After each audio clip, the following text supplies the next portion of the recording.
Emele Toeaina me so amen. Pie whanua noa e le tātou walala mai. Amen. Au le aso le nei o le aso e fia.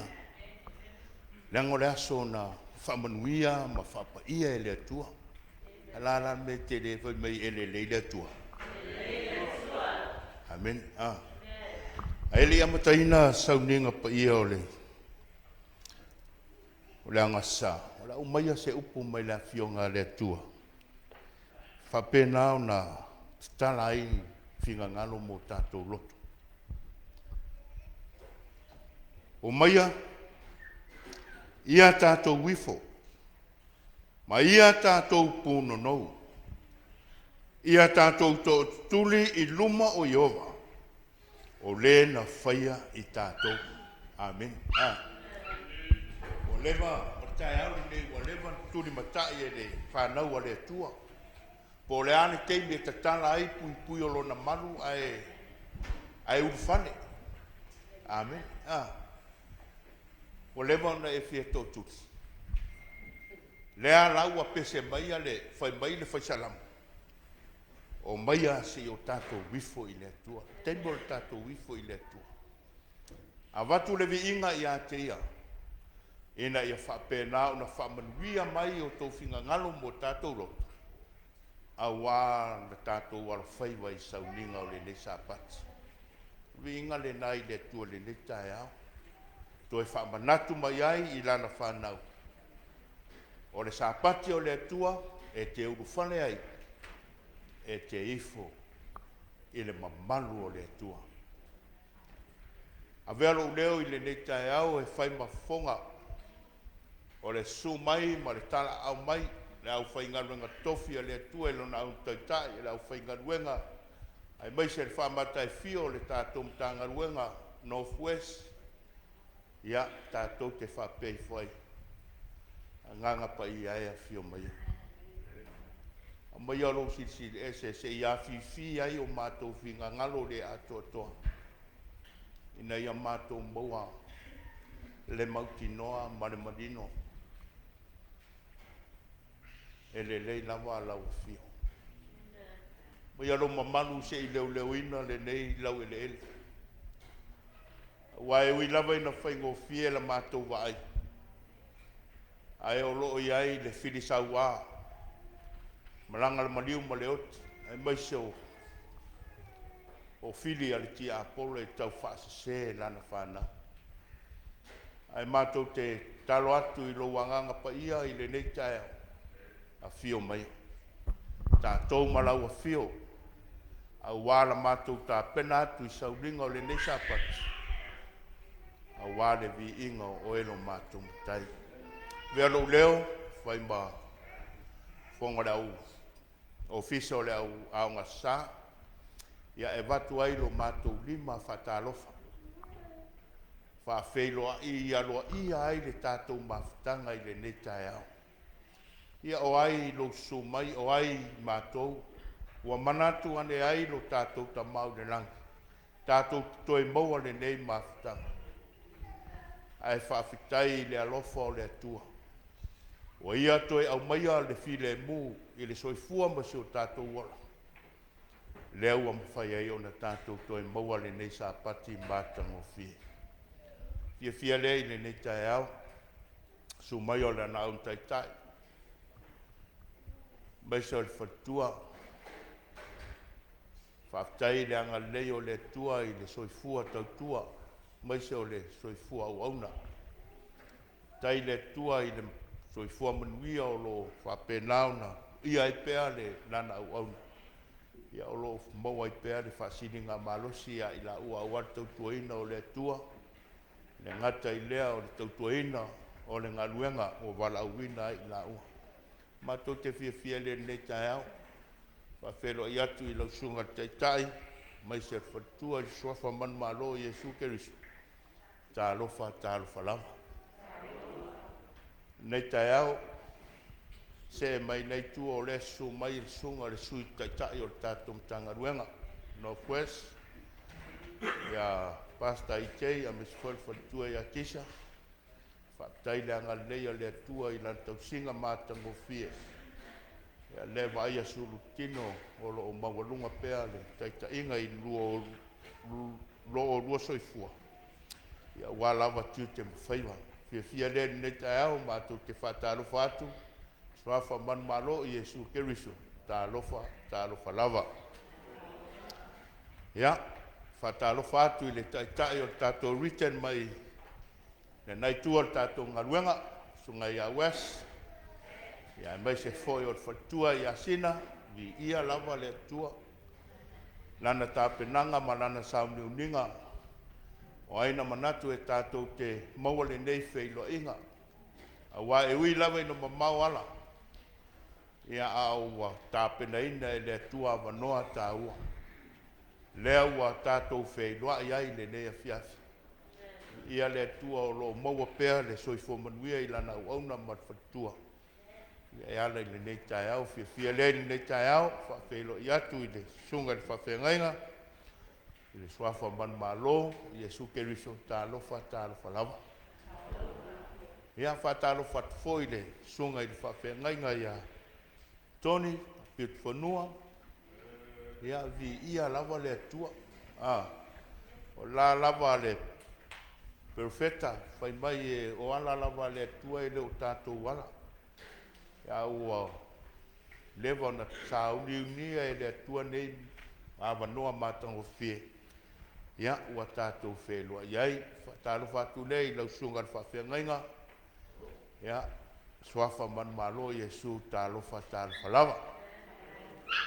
Ia e ui lava ina toia I tātou I le malanga maliu maleoti. Ia tas foi o ona sa ngalua I tonu le tātou ngaluenga. Ia o le viinga lava e foi ai le atua I lana tausinga matangofie. Ia o le ai su mai al faltua. Ben. Ia fia le nei tai au. Rida e whatalofa atu I le swafa Malumalu Yesu talofa lava. Ia whatalofa foi le sunga le wao ma faltua. Ia tu sai foi o lua foi tute mo lua whaiva lau lamsuaina o ngā ruenga I tono nei atunu ia. Whaptai lo tō tau mo le tua. Fia le nei tai au Faafeiloaiga atu I swafa Malumalu Yesu. Ia Faafeiloaiga atu Faapitoa I le mamalu whamata fia o le tātou mtangaruenga. Su le sunga le taitai Toeaina o le tātou ngaruenga.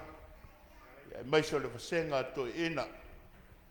Ia ngata I lea o sunga I ti a kono ngalua ta bāma tina. Whalitua matausi sa wao tongo o le tātou ngaruenga.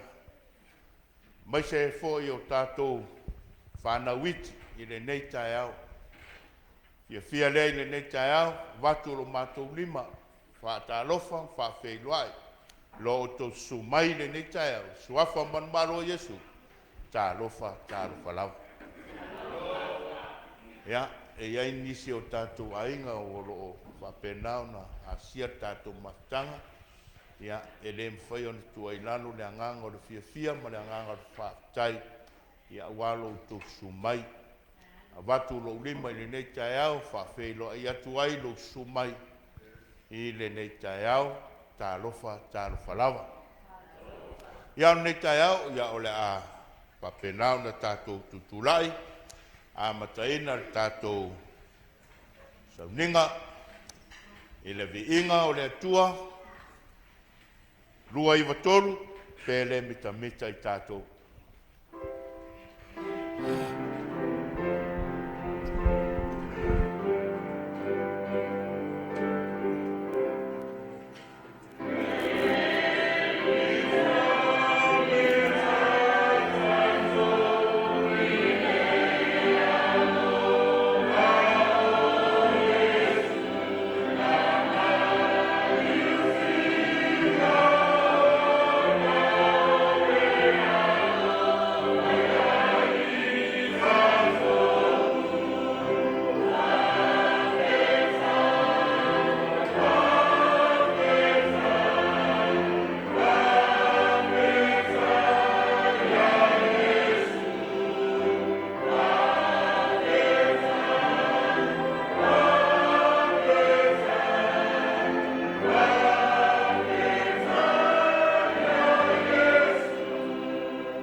tātou talo.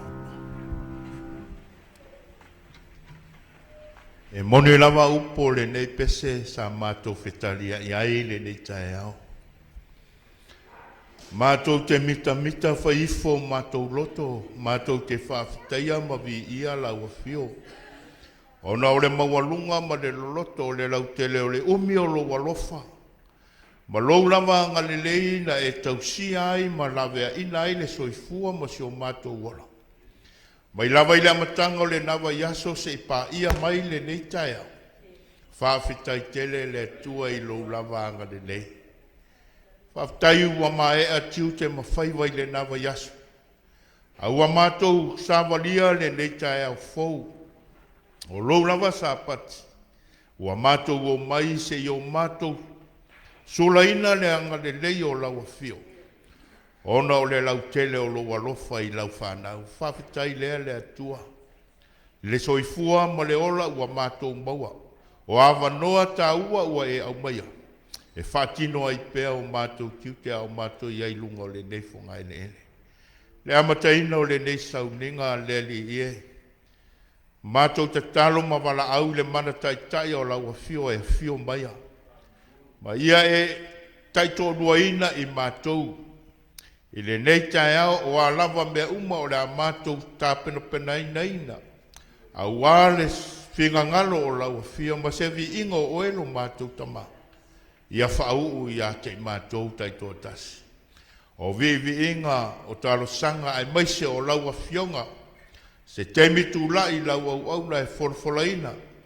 Mo lau whanau le nei tae. Ia whapenao na iai le anga le leo lau whio. Ta tala whinga ngalo mo mātou loto.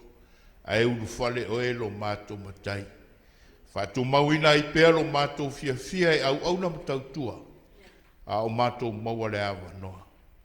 Whamnuia i Sauniga o le nei Sapati. E lou lava suafa ua mātou wole ma mātou tatalo tuai leli e. Amen.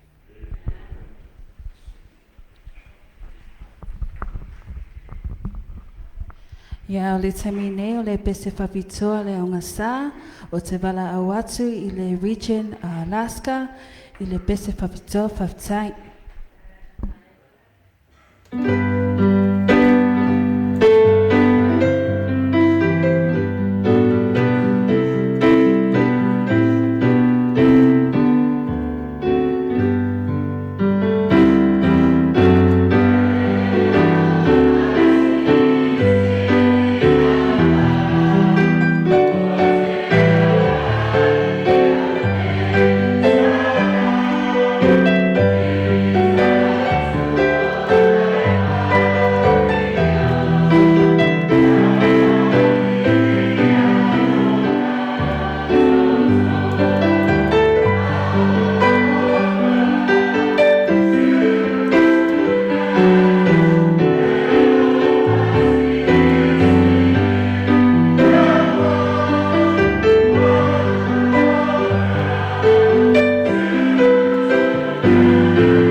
vesena ai tātou sala. Amen. Tai le tua ia whaktai atu leo whai pese. Sunga tai le written Alaska ma tō au whai pese. Ia mo le Navy inga mātango fie. Anga le pele tua watu leo lei. Leo malia e awale langina o vi inga o le tua.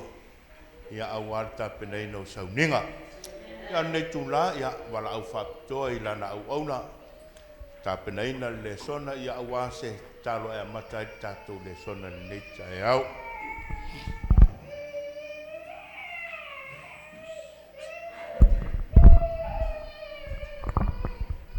La puno mai o tō wau lau Sauniga tātou Tatalo. Lo mātou ta mapa i ai. Fo ia tu lava le vi inga i la ua fio e whaavavau. A o mai lo nuu i le nei Sapati o la ua fio. Wa mātou o mai e le ngata mātou te o mai e tāpuai. I te oe i le anganga ma le whamaona. A o mātou o mai mātou te sā ili pea e ala i la ua fionga. O le alo whina ngalo le atua. E a o inai i mātou. Ma sauni ai lo nuu mo le aso e te a fio mai ai. O le mātou tatalo a fio mai oe, le whaiaonga siri siri. E whaiaonga ino whina ngalo mo mātou whamoe moe. Ina ia manino lo whina ngalo, ma mātou i loa le vala aua laua fio, na e vala uina ai lo lātou soifua mo lo mātou wola. O fafo i whaiaonga le whanau le nei Sapati. Ia iai lo wanga le lei, ia vi ia lava oe, le atua e whaavavau lava. Amene. Tātou maua fo le nei Sapati mātou fie, ia ua sui fo ile, wa ai al tātou malanga mai lo, nisi o tātou ainga, o uso ia maiso le kālesia, ia ua sui fo tātou wa ai nei, i Alaska, ua tātou o mai tātou wa ai le mātango fie, o i nei, ia e vi ia lava le atua e le aunoa. Ata foi lea ia. Mātango fire vi ingo le atua le Sapati ia. E si toa me statu wabe. Ia. Faafeiloaiga lava mo le Pese. Mātango fire le Sapati. Mai o. Iwa maangalo ia tātou angasala. Tāua ia o le leo tae au le nei le safia ngai ma. Ta mai a Pefua. Fai mai le mau autu. O le a. Ja.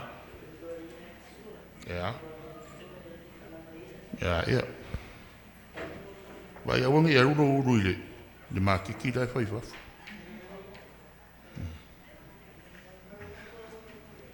Wa mai o se le alofa wa. E lei loa e ia le atua. Vai la le sa o le maulea. Tua ia lo alofa i lo uso. That's between you and your brothers. But ale mauai. E patino a i le vau o e male atua. Amen, Judge? Amen.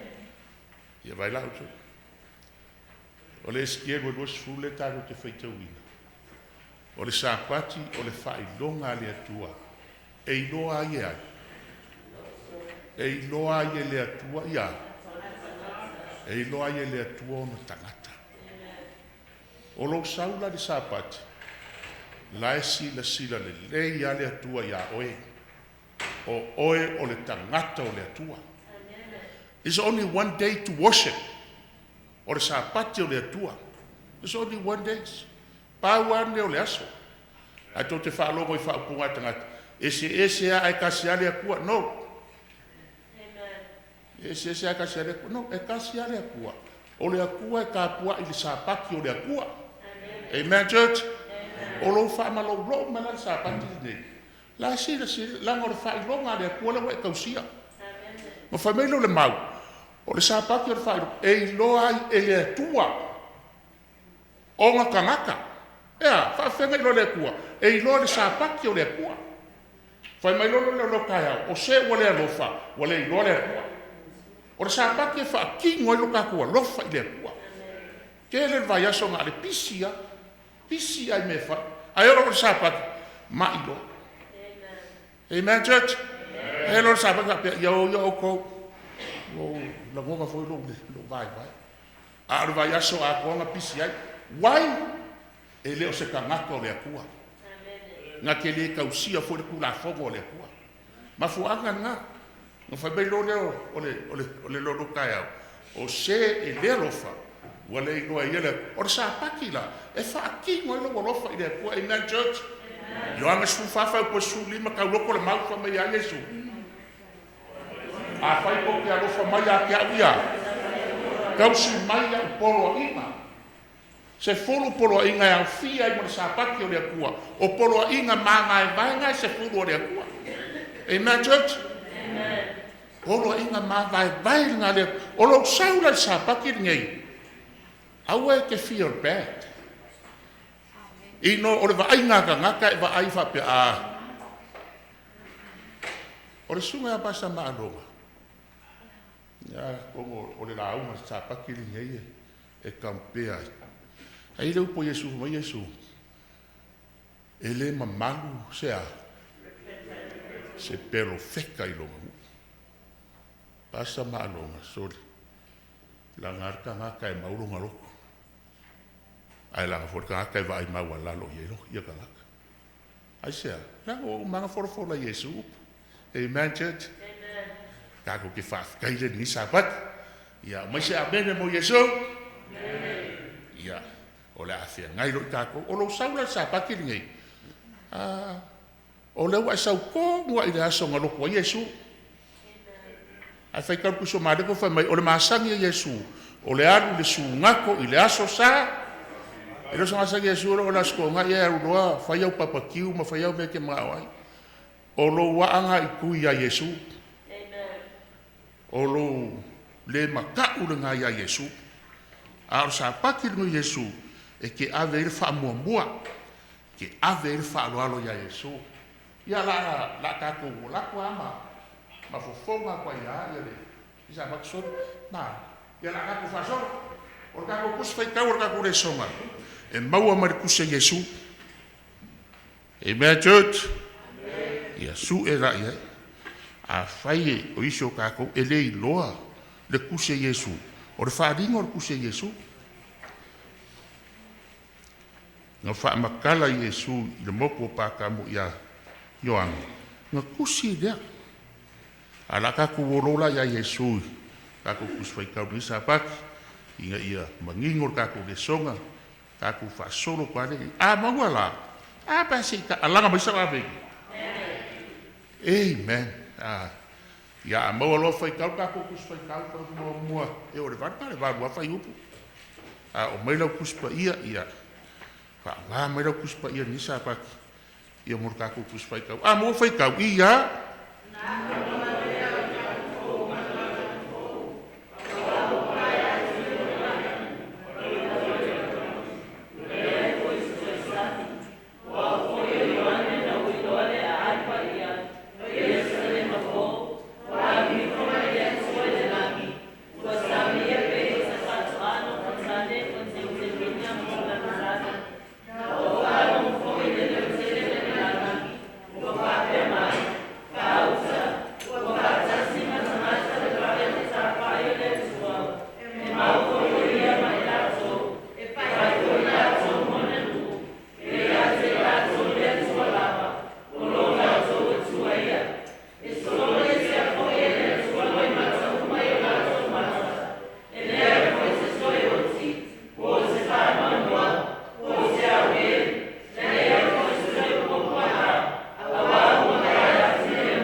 Nei, faafeitele lava.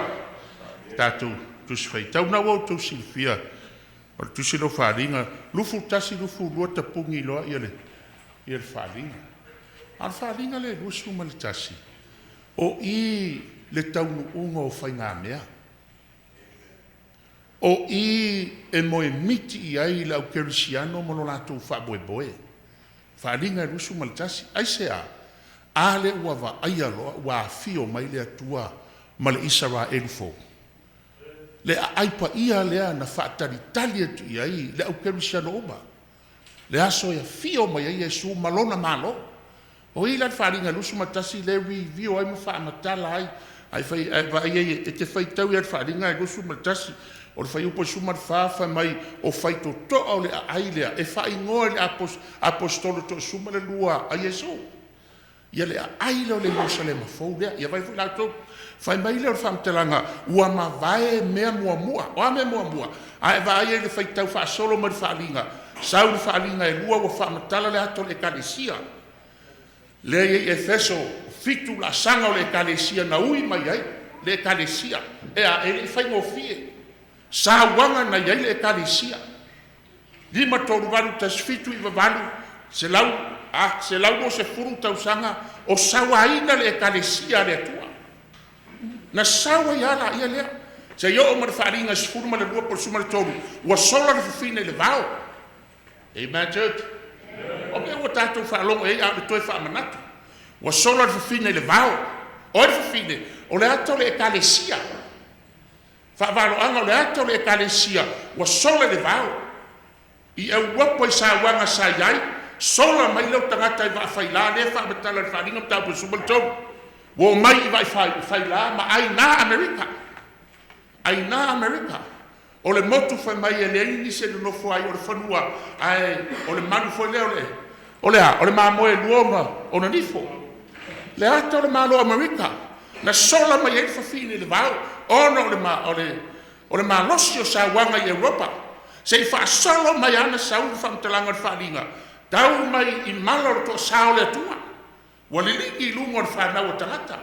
Tangata I le iloa le atua. Tangata I le ustai e tausi Sapati o le atua. E papala. Amen, church? Papala. Le whaamatala I il tu so wharinga. Se yo o na sau le wharinga sumar fitu. Wa o mai le ato le whawhine wa tia e le manufi ai mumu. O le ato lo ma pope. Tia e le manufi ai mumu. E fitu o nauru. Ma o na nifwa se folu. Wa toi whaamatala mai I. Le eme to le manu mua mua le wharinga sumar to. Amen, church? Whaamatala mai ai le sau wanga.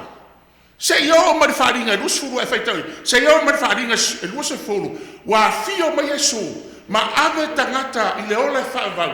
No fotupu le afe tausanga I le langi. Na umba lono no fotupu le afe tausanga I le langi. Whaalinga e luas funu ma le tasi la review ai loa le afio mai Yesu. Ma lono malo. Whaatasi ma le aupa I le ole whaavau. Say man, church? Le tāua la le nā. Tātou te toe whaalongo ma tātou toe whaamanatu e le fio ngā le atua. Ia le tāua le fio ngā le atua le tātou te iai. Ina ia sauni ai lo whamoe moe. Mo le aso e fio mai ai. Lo tātou whaola mana. Ia fisila le wharinga lusu matasi. Se wa ifo se iau tau whai e whaamama. Nā uloa le langi fou ma le lalo langi fou. Awawa ma vai atu le uruai langi. Ma le uruai lalo langi. Ua le iai foi se toea. Ua le toi iai foi se toe sami. Si ai mawhau le tenesi o tau mua whai mai. I le fuafuanga I le atua le panet. Sa so ona no numi ma ngao le lalo. Le lalo langi. Na mix whakasi mea oma. I le taimi na fuafua I le atua le paneta. Ia vai lau tau. O le afio mai la leo Yesu whaatisi bolon malo. Wa au mai le Jerusalem fo. A o paneta nei le whai mai whaalinga lusu matasa whai tau. Whai mea wapai atu. Ia le uruai langi. Ma le uruai. Uruai langi ma le uruai lalo langi. Ua le ai fo I se toe sangi. Le langi fo. Ia vai la. Ai whai tau la le lua le peteru nam tau poe lua. A pe ase iso e lau tusipai. Lana me ua whai mai o le langi fō. A o where lalo langi nei tātou te ia. Sei whai taula le lua pe te rum tāu pue lua. Lua pe te rum tāu pue lua. Lua pe te rum tāu pue toru. A mo whai tau mo whai pue Sefulua'i ia.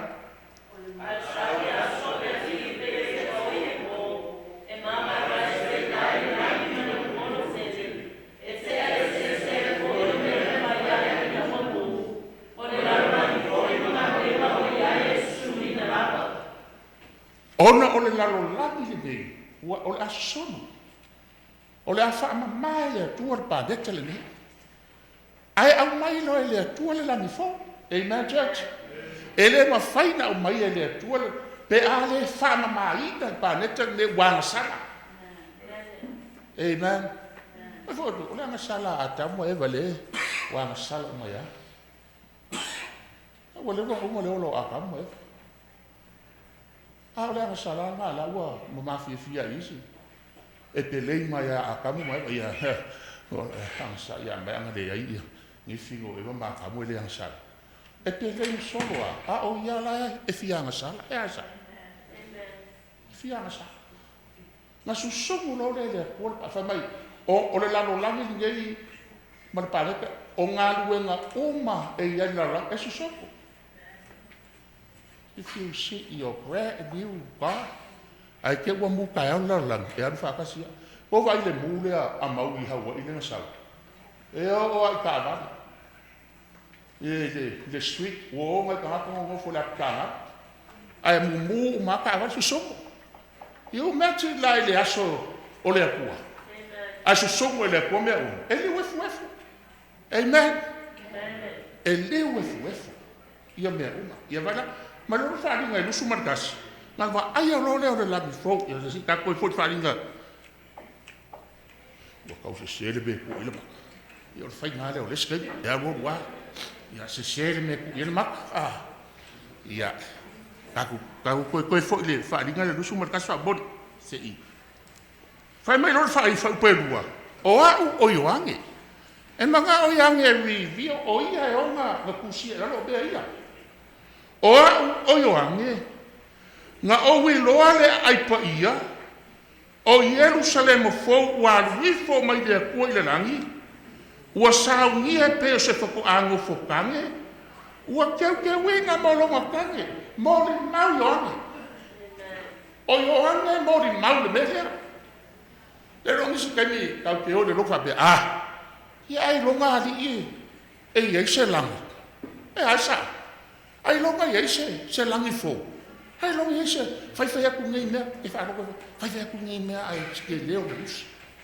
Pe ale. Yo anga la wo mori mau. E na church, wo mori mau ya nga ya ke oi mau. Ari e ia le langi fo. Le langi fo, le Jerusalem fo o Sauniga le ia vai. Fa mai wo ke winga mo langa tangi. Au fa longo le veo mai le langi fa pe mai fauka. Ua whaakasia makangaka le whare whakawhai o le akua. E mau foi o ia mai la kou. E whai foi la kou mo ngangu. E ia kei la kou le akua lava. O lo la kou akua ia. O I foi. Wa review o le whare whakawhai o le akua. O ke lo whare whakawhai le whakou le akua mo se whai. O le whare whakawhai na. A le original whare whakawhai le laka. Le sa ili le laka whare whakawhai na le whai mo se. Le sa ili nge le popoko, le au sai kisi, le au takta o le afionga le ku, le sa ili. A o le original lava ia, le nga faailoa e le langi ia yoanga. Amen. Pa mai le, ua whaakasia makangaka le whare whakawhai, wale. La me o whaakasia makangaka, si fogo. O le whenga kuai, le la e wiwi whakakulesi, o le whenga kuai, e ke alu malau mangu, pe a e anga sala, e ave yakea. E ave fai kaulanga. E le ala wika se singa ar fai kaulanga. Le ako Yesu fai kaulanga si. O nga fasi le mangu. Ave lo nga koko sau le pui. Le pui o whakawha o le kua. E maa ngaro la nga sala. A o ila. Wa review ai whamai. Wa whakasi o le whakawha o le kua mkaka. Amen church. O la wika. Wa ma fai ako e o ma leu Yesu tarvani. O le koko Yesu maa ngaro e. Wa ma fai ake oe. O nga e anu sa o ar whakua kua i le kua. Maua ila mangui e whaavau. Amen, church. Pei o whako o lea, e koe review, ia. Na kāhua o le fionga lea kuari. E le kei kusia le fionga le ko, ia vai ngā ko. Na whai mei ora whai upe wha. E solo e sea fo ia lea kua, ia. Roi maka i o lako maka. Se mai sa menga church. Solo i lea kua, o ka kālofa i lea kua. Lea so e fio mai lea kua. Ei ka ngata mai, e roi maka marini. Ai whai mai e solo i lea kua roi maka. E tangi a oe le ngei vai aso. Maso pe ke tangi, whangoa po, ke whaanii. Ke tango kuai se. I se pepa solo roi maka. E asa. E wa ai mai ngaka e solo roi maka. Ai le solo le isu au kafe na lo wika. Solo ai le. Le aso le. E solo ai Yesu roi maka. Amen, church. E se le kāuari. E se le kāua. O le awala o whele. A mai o wheka lahi mai e foi. Le ke mo whari. Whauka. O ke whaia ia fau mea oba lava. Whanoko i hangi auka. O ke whaia ua wheka lahi mai foi o ia ke au. Ia e pusi. Awa o upu ngei. E mongi ma le whaama. E mongi ia ma le whaama. Ongi upu ia waina. A whasolo i lalo. O le fia ina. O ke fua inga aku ia ke ia le waipunga. O le waidola. O le whikaua inga hoi a Yesu ma le whinga i rungoa. O le waieli, a whinga Samaria hoi le. Ma Yesu, ta meso wingo, whai mele whinga o ia o ia o le. Iu ka ia Samaria. Yesu o le vaile, koe sau. A le vaile o ke wako ia ke oe. O le ai, o le a. Ke nuara po la. O le vaigola. Whai mele Yesu, o le vaile. E punga pia, e o i le ola e whaava. Amen, church. E o le ola e whaava, ia. Ngō whau kuinga lor kako le songa le kai au le. I le whai upu le a e whik, a mau koe whai kau i ia.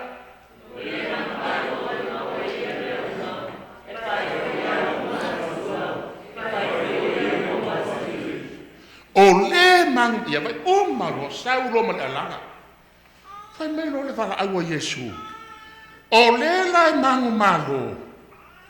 E maua. Ea. O le mangu malo. E maua e ia mea uma. E whai foi a umo wakua. E whai foi o ia mo waka. Mākau le lei ar le whaupungo le mako. O langa wingani. Wa levanga e loku ali ia li ka ua oe o se tangako le akari o le akua. E asa. Wi me pa le mau. O le mangu malo. E mau e ia mea uma. E whai foi o ia. E whai foi ia o mo ngā kua. E whai foi o ia mo waka. Wa levanga e arre loku ali ia li ka ua oe sa akari o le akua. Amen. Lala menga whai mai e. Amakalanga lea Yesu. Ia wala ku. Pengo whai aku la makama. A maka mariku so whaalinga. I le kala anga o le ekalesia. E li whai mawhia. Lima korwaki aka skupu i vavaru sawa inga whanga o le akua. Inga ua li ua Constantino le pākele whapaupau. Constantino le nga sauma ma onga whapaupau. Koru se lau koru ongo ki anga li ua i Constantino. A vea ma pākele, kelisiano. Alma kwa whapaupau a. Le nga sau lo ma onga se. Ma onga whapaupau kongo le ka. Ele ka le sia le ka review kei. Ka le sia le kusio e feso koru kasi. Ku whaakua Yesu kolonga usao. Amen, church. A whai mai whamkalanga. O le mangu malo. Sole e maua e ia mea uma. Amen, church. Whai mai le maka iong ka upo e ongo. Whai mai Yesu. Ia o kou mwai sa ili malo rea kua malanga mea kou. O nga wha o popo kwai lea. O mea umaya. O mea omai ke manga o ai. Whatever you want. O le mea mua. Sa ili mua le malo rea kua. Yesu malonga finangalo. Sa ili. Fa o popo mai lea. O mea ke manga o. A oa mea uma. Ia wala o ai whai kau le. Le keu ke ngomero mka upo nusu marvara. Nanga o kako kainu. Ngai lisi mai o maa wha mong yanga rea kua inga. E kui lalo nga ero le whai kau. Ngai lisi o maa mai a wha mong yanga rea kua le keu ke ngomero mka upo nusu marvara. Fai mari kau kau ngam kau polo suvan. E manguia oe. Ile me ke adu ia. E manguia oe le fangua lai ke ngofua. Fai e ser kau. E kumu lau ako. E kumu male mea e fai e au whapapa. Ke le makipa. E alo ia oe ka mak. Ai fai kau e o le maa ngai ia. Mea upa. Ea. O kumu lau ako. A fai e kumu lau ako manga kua le Sefulua'i ma le Taulaga le akua. Amen. Ai le o le ku o le si mei lau nuenga e saua empty lau ako. Pa mai e manguia le me ke anu iai. E o whawhea. O alo ia oe ka ngaka le me ke anu. O manguia lo a ao le me ke anu. Amen, church. Pa mai e kumu fo ina paru ngā whalawa. Ke le hoi se whaingo se pankeke. Amen, church. Ke le hoi se whaingo se whapapa. O whamangianga ngā whapoia oe. Rita church. Lama o tako kaimile iai. E ka ngore whai kau o ka se maanga ia. Tampea, mailo, tampea leo whamangianga ngā alea kua le vikiko anu fuwaru. Tampea ilo o langa lai ke o lai. Pe maka e through ia whamangianga alea kua leo langa lai ke o lai. Amen. Anga soi lo leo lo o langa. Soi se o langa le le. Leila kaku whaasolo kaku le songa kai angi. Ole o kua kaku le songa kai angi. Live a victorious life in the Lord. Ola i se o langa mangu malo i lea kua. Ola i se o langa mangu malo i lea kua. Ia la kaku whaasolo ai se whaamakala le kuspaia. Mua whai mai e maulea. A e ola mangu malo i se o langa i lea kua. E ke maua mea uma. Amen. Ke maua mea uma. A e ola mangu malo i lea kua. E whai foi hau moua kua lea kua lea. A e ola mangu malo i lea kua. E whai oe mo waka. Roma e valu whai po sumar whawha mai. O loo wheka lai mai lea nganga. I o kako nganga. Ala po a nganga pa ia. Ala kiki o kako mafo whawha mai. Wheka lai mai. O oe o lea kalii ma lea whawhingi o lea. O lea kua. E iei le whai upo le pese le vaenga le ta uai i le la au. Le sa whakau ai Jesu. E sao? Le ta ua le la au. Vai. Vai whoko. O le la au. Le no whasakau le Jesu. O le la au. Lea. Kasi le la au. Koru whao. Kasi le la au. Ua fia. 3 nails. 1 cross. Equal 4. E sao? E sao? 3 nails. Kasi de la au. Abo, 3 nails, 1 cross. Equal 4. E wala, a o lumo le sa kau de la au le. Fa mai Yesu. Le kuai. Ia e fa mangalo ia ia. 3 nails. Cross. 4 kili. Amen, church. Ewa. E pe fou ko whalo, o le kobe e. 4 kili. Lela ka pastor e Sapati ni mua ole awala ka ko ke ola mama ko wa de kwa ko yo o awala ngai ke ola pe a fa ke le mama lo yo wala ngai ke ola na family perfect ko isa yo ka ko wala ele o ala ia o le kwa a o ka ko wala fu nga e o ki e ka ko ai or ka ya ole ni awala taku ke ola manu malo ai le kua. Ei be, ele le si kaku fasol, o le mau amo foi ka o le mau ia.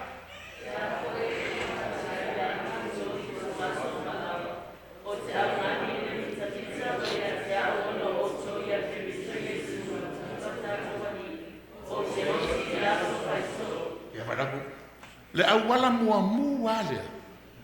E ke ola manu malo ai. Le na whakaki e pau. Whai mai pau. O ke au mangu mita wei a ke o. ia ke o ia ke tui sulo kako. Oke ia. Oke ia so faiso. Tai teiri. Ale mawhai o ngā oki o e leo langa kuai le ke iei. Ke oki ia so faiso. You never mang malo. E asa. You never mang malo. Oki, whawhenga oki. Oki lo pangaka kuai. Oki Afereti kuai. E whapeifo. Aso oma o ke o lai mo whape. Lea kua. Se o fia oki fo.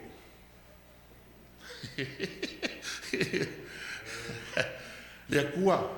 A vele nge yaso e oki ai lo pangaka kuai. Whai mai paulo karkia. O ke le koe ola a oai. A ke wiso ua ola i komu yake. Oki. E ke mangu malo. Pe a oki lo pangaka kuai. Amen, church? Ke mangu malo pe a oki lo pangaka kuai. Oki yaso faiso. Oki yaso faiso.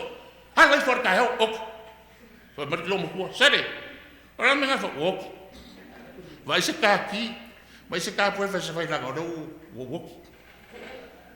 Amen, church? Oki yaso faiso. A fai e le fai na oki lo o langa ngai ai. You'll never be malo. Ala wa mai e apostolo Paulo le awala. E ke mangu malo ai. Amen. Pe fai me de kala le si ke fa lo ko ko inga a moku lu ka dinga ka makau. A wa be oh Jesus. Ola ka moku lu ka ni. A le wo ki ni yaso. Amen. Moku ni hoki ni yaso. Yes sit. I ka ku fa solo tenga video ho ya. Oki yaso fa so. Fa fena malo. Se oki. Oki yaso fa so. Ka fefe ni ai fa ka ku fa ka singa ai. Ai fa o fa ni va no. La oki.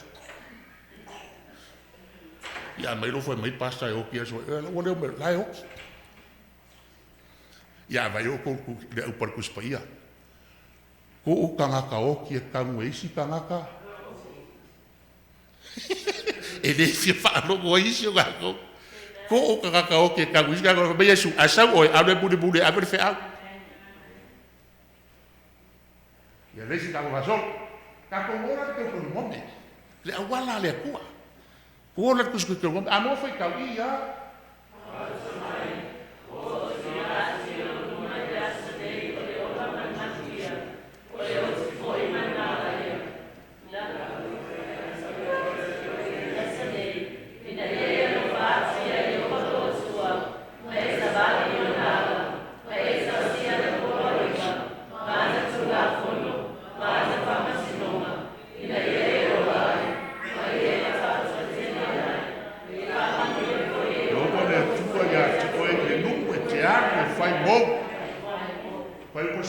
Ia o te wala au i langi mana langi ya sune fai mo mo mau ya toto o tu na tu yo luma le ola ma le ole manguia mana o le nge ya e fili le ola ina ya ola i oe a koa amen church ya va wa au mai le wa ia le choice ya ke oe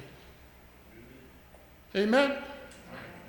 Wa mai le kwa vai foi ese le rofo le he no who want to force us ai au mai le kwa le choice ya ke oe e ke fili ai la le choice vai foi ko vai po suli mal sumo le o le choice live or die amen fili pe ke fili le ola live or die ola mamuia oki malaya Fili. Wa mai le chose le kua. Pai po suma le iwa.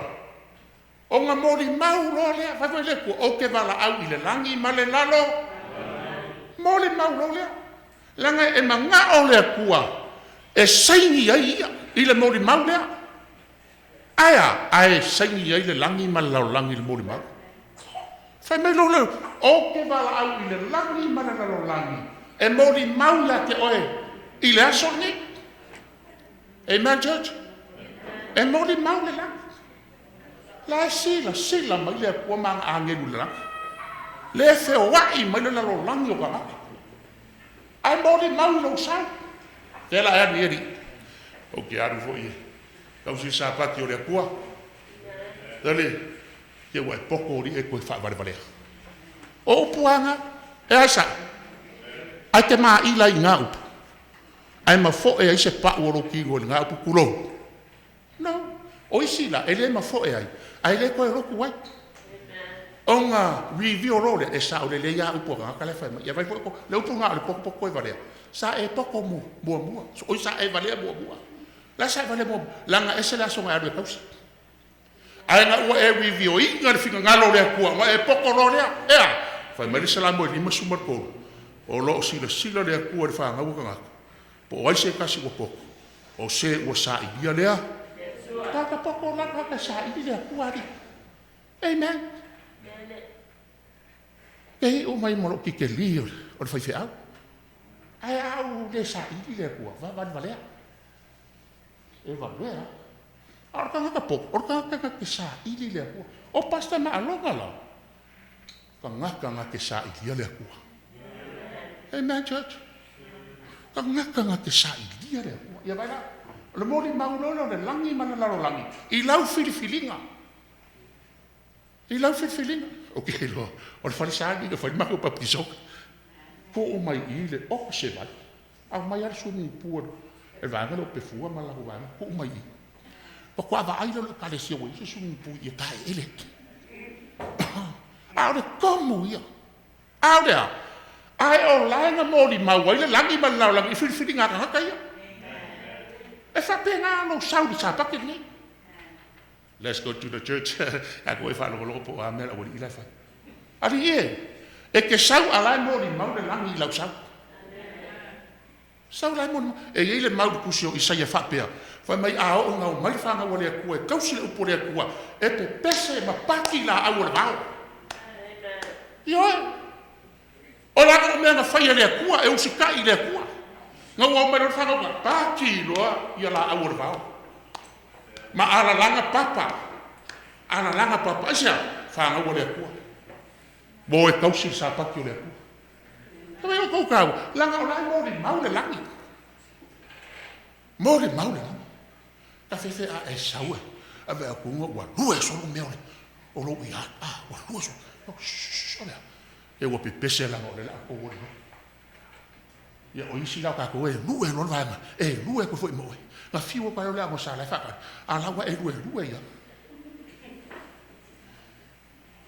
Mori mau e langi mana langi no fifi. Ia whai mai lore o le nei. Vai lau kuru tāua whakalanga lea kua le mau lea. Whai mai lore kua kalwai lai mori mau le langi mana langi. I lau ti sisen le whai. I lau ti sisen le whai i lea kua. Whai mai lore lea kua o le nei. Ia e fili i le ola. Ea. E ola ai oe. Oe le tamā. Oe le tingā. E olai oe ta mamar ki ngā. A koa malaufa. E alanga oki kako whangau. E mafua kako ka mama ki ngā. Wa kako leu skai ma maka tau lea kua. Nga oki le mawhango kako whangau. E mafua ai. Mafua oe. E mafua oe. Wa kuurau kiuke ngā mei lea kua. E whai. Wha asingo le ainga i lea kua. Wha asingo le whangau i lea kua. Ma ia ola maka kaura wa inga i lea kua. Sawi ale. Fili i le ola. Inga ia ola ai oe. A koa nga laufanga. Whawhitai ake o kou. O a inga ia ke riso. Kou fili i le ola. Ar kai mingi vai vunga. Wha amau popo si au whanga. Amau popo lo wa inga. Kalangoa ia. Langa whai meri poko Solomonga, ole makau ia Iova, ole amakanga, ole amakanga ole poko. Ia maka kauro a inga i lea kua. Aisea, vai whako. E le ase si e kumo o i le aso, o le whamsi o, vai whemeli. Kuko o kasi aoi. Nga e whangau ko kasi. E ke oki ko kasi. E ke koe kuko o kasi fo i rumo leo. Amen, church. E le whapela, e oki a whapela. Ia. Wakula ya pa Afereti le male kale si e kumo e. No. E ku ar ka ngakai la ngai mai ku so kori. Ka ko ke ku kai kasi rumo fam singo nga lea. E kali me na fai. O mele lei. A koa ma e o a i me le anga. Fa ma singo inga i ka koe le. A fai mai ia le romo mo ka poe vale. A ua me fa ko i la loinga o e ile le. A ia e fa ko i la loinga le anga ile le le. Le le. Amen, church. A uso ka koe. Ko i lalo i me le anga. Ko i lalo i me le anga. Nga. Se a va e ko kau kele me le anga. Ka ko i me le anga. E fa me la apostolo o Paulo. A o fo i. O le ko i pio se ko i o le matanga. Sao me lang pako. Ano sao me lang la so ale. Koi ya wang i Malumalu ya. O lai o e a ko malafa. O le ola Malumalu le ngai le kuari so. Amen church.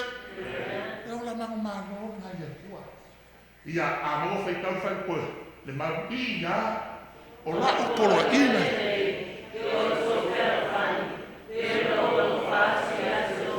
Ia si hoko. Kasi le awala e Malumalu ai. Ele ngaka ke Malumalu. Ai Malumalu e kalesia le kua. O la fa Yesu. O la upolo inga lenge. Ma Yesu longa so ai le fiolani. O le mele lo e laulangi o so oko. Pe a fai ko ke fealo. Fani. Ma Yesu o la upolo inga. O la upolo inga Yesu. O la upolo inga.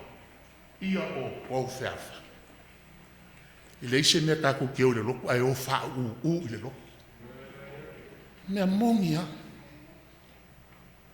E pei o le loko, i le si kemi pei o su, enga fusu, anga mea rākai. Fuki uru. A wale wa fafo i lako ai, ngai le fuki uru. Ase o mai le loko e fuki uru. A wa, ngo mai lo lea, ngofo mai orisi, ngofo mai orisi. Kilo mai. A o makala. Si e halang fa penga ele I ola so langa Malumalu la e ola I langa fa inga fa mai Paulo a o tele fa inga se mea e ola yo langa ko lalo e ola no ko ola so langa Malumalu a o ka hua le ko inga yo ko ferfangi fa ia ki so uso ka ika de vai so akoa ka ke fa ki fa mo so uso o se ya Ai o tau. Ai o po esa fai o fu. Ai wale masinga maso uma. O la ai keita, fai mai le fionga le kua. Awanga ingoko le la. Oa. O e ka pea. A o ko wika. Awa ko ke anga sala ai le ma. Ika awa le anga sala lo wika. E ka wala ika. Ai awa ke vele ika ma me ke anga sala ai. E ngoko le la. Wa ku ure sa ka ni le me lo loko. E ke ika. Ia olo vai kwa. O fia pai kwa. Manga fa par pala papa ko. A o ia fa par pala lo papa. La ka foi fa par pala papa ko. Ia a. E na church, ar ka ora ferro faki. Ako o ka ko fa no re. Ferro faki. Amen. Pa ku so ga I ka e so e fa. Sorry. Fa ma lo foi so. Se vai o può ser ka. Fa ngalo a ka vai. O upunga koa. O upunga tamama kua. Amen. Ele si kulo, ele si fa finga dio. Ar fa ko fa. Fa ka lo fa ku ye. Nga fa ai mai ko mo. Ko mo ha. O fa kulo le. Ko fa finga. A ko sa ya. A wonga ko la fo e se lo. Lang o tanya na fo ko ro ke a wa du a polo. Indo o nana ki a polo fai. Fa ko tano o ka ko, ma le finga ngalo le ku ya ka ko. Nga ko indalo ya lo le pulmón le ku. Ma ko indalo I ma le ku o ka ko wa mio ele su. Nanga ile o la ka ko so la na ma. E tale sia fa. E tale sia Malumalu. Amen. Ali sia Malumalu na. Amo fai kau ia.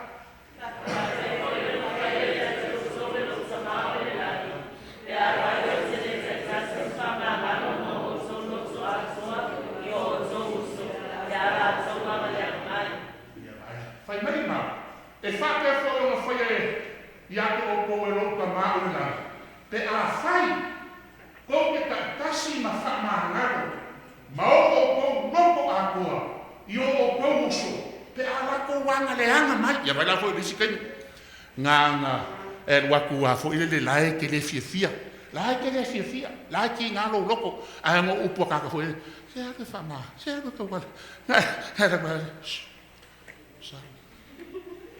ai lo ya lo loko esa a fa kalanga Yesu ya fa mangalo ma lo loko la lo fusi mai sa wia o so se la fo so le anga fa ma ya vai la ko vai fo ko talo Yesu lo ma ko ka mai la ia lo suaf o mai lo malo ia fa mangalo mai a ke ma ko fa pei o nga ma ko fa mangalo ku ye wa ngala ma o lo wiga church ma o ko fa lo ma ka haudi e ti pene fa mangalo nga Yesu ya oi ila fa mangalo me lo uso la le me la pa mo foi e la la fa mangalo Yesu o la ke i pe uso e fo le sa o ka kalo Yesu fa mangalo fa apei o nga ma ko fa mangalo ye wa ngala ha o me nga ta mama ko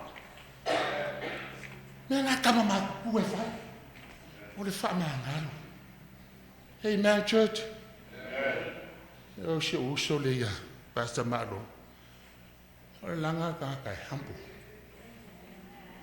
anga ka ka e ngofo ai le skai me le ka a kanga fai mai le la nga Yesu le mauna amu ia no ko ma wala awaya le malo e vai la ko amu ia lo ko mama la ko ke bo le ko amen church ta wala na ele ke e fa malo lo fa ke tai le lo fo le ko vai se Faafeiloaiga kui ka ma le ko mo ni so ko o ka ko ye ke mi le ko ka ko ke fi fa lo o le arfi na ngalo le ko a e saura ka e nei te mga o te fo i lo fale don't go home empty te fa longo le upo le kua ma e la ngonga ma kalia ma fa pifuro fa fe kai le kua fa fe kai lo e lo se kuspa ia se ka le se samu o le kuspa ia le kua o ia fa la molango ia lo wola aka ko le uskai le upu le wasa yusta ko ke o le loku fa ka ula fio ngale a mo foi ka ia a wa la ko mo e fa e na na o le o le fo na na o lo fa la wala le wa foi me le ko ka ko ke mang malo ele na kai mang malo ai lo la au mai le kua ai mang malo ai me fai ko kongo le kalesia le kua amen church o le ale mang malo ale fa awa o ina ko isi le malo o lo ni o kana kai fa na le kua o kana ka mang malo fa mai awa o la ko e fa na le kua e ia le whanga u le kingo le kako ke whanga uai. Le whanga u moi kako u kako makua. E ia fo le whanga u ila le anganga, le vai ma le anganga. Le nga o le aini ko ke mo ia Yesu. Ma Yesu a whai ke le koe whanga u le vai ma le anganga. E le se sao le malo o le whainga ilo se malo le akua. Le whanga u le nga le vai ma le ala le ako le papakisonga. A o le whanga u le kaukala ina maua. O le whāngau mai i le akua. Ea, o lo wala ua la Faaolo i le akua. Ua pule ai le akua. Amen, church? Whamai Yesu nā kai suma le ongo. O se fia muri mai a kia. Auar kua usu skai o ia ia keia. Avere sa kauro ma muri mai a kia. O le o langa sa kako wola ai. O langa whainga kā. O langa fia sili le si kai meu kako loko. A wala Faaolo le kua e whapeifo pe o Paulo o ke oki aso whaiso. Whapeifo le kua oki lo kangaka kuai. A wala Faaolo wola ia ke oe. Amen. Whangau fo winga lea i le kua. Le fa mai ia kuso ke salongia. O le ngai o ko fanga fo winga. Ia o ko wala si o langa faapei. Ia fala, o le fanga e ola si o langa faapei inga. Ia faapei inga o ko. Inga ia fa mamau o ko ma le faita. Ma le faita anga. O langa mangu malo. Fai mai o le ngai fo li mangu malo ka ko ke mangu malo ai. O lo ka ko fa ko lava. Fai mai apostolo. We walk by faith, not by sight. Sa ko e fai mai e pelu suma kasi fai upo yo ale ai se fa ko e le ma fai na fia mai le kua a wa ka tau le wa ku le ko ka ko o lo soifua o una ale ai ake o e fa ko me e le fia mai le kua amen church langa o fa ko ka ko ki sava varien ai le o le kingo mai o mea le ia o mo forta ko le songa. O le vaenga lo lu o ka ko le songa ka yo. Aka se fe ka ma ia. Sauniga mai lo Yesu le la sanga. La sanga le malo. Ia le la ka ku fa solo se fe ka le mal. A mo fe ka le mal ia. Dice il maulea. Fa mer fa sa mo le mau. Ia ia ke o kou le langa maaku sa ia ke riso Yesu. Fa mai fa pala muna mau. Let this might be in you. O lama winga, e mang, e finga ngalo le kua. Ia ia ke oele ma fau o Yesu. Amen, church? Ia ia ke oele, let this might be in you. O mana nge sapaki, mga sa winga. Awa ia ke oele ma fau o Yesu. Lari ma fau o Yesu. Kaku fa solo le mau. Ia. O ia sa vinga whakasi ma le kua. Ia o se ia whaawai. Usa lava ia ma le kua. A ua wha mawa lalo. O ia whakasi ma le kua. Ina ua whaia o ia whaapei o se tahata. Ngai noa fo o ia ua kiko mai o kanaka. Ua wha mawa lalo ia ia. Wa ana o le mari. O le maliu lea i sa kawa vai. Listen, ile mawaleng amakai, let this mind be in you.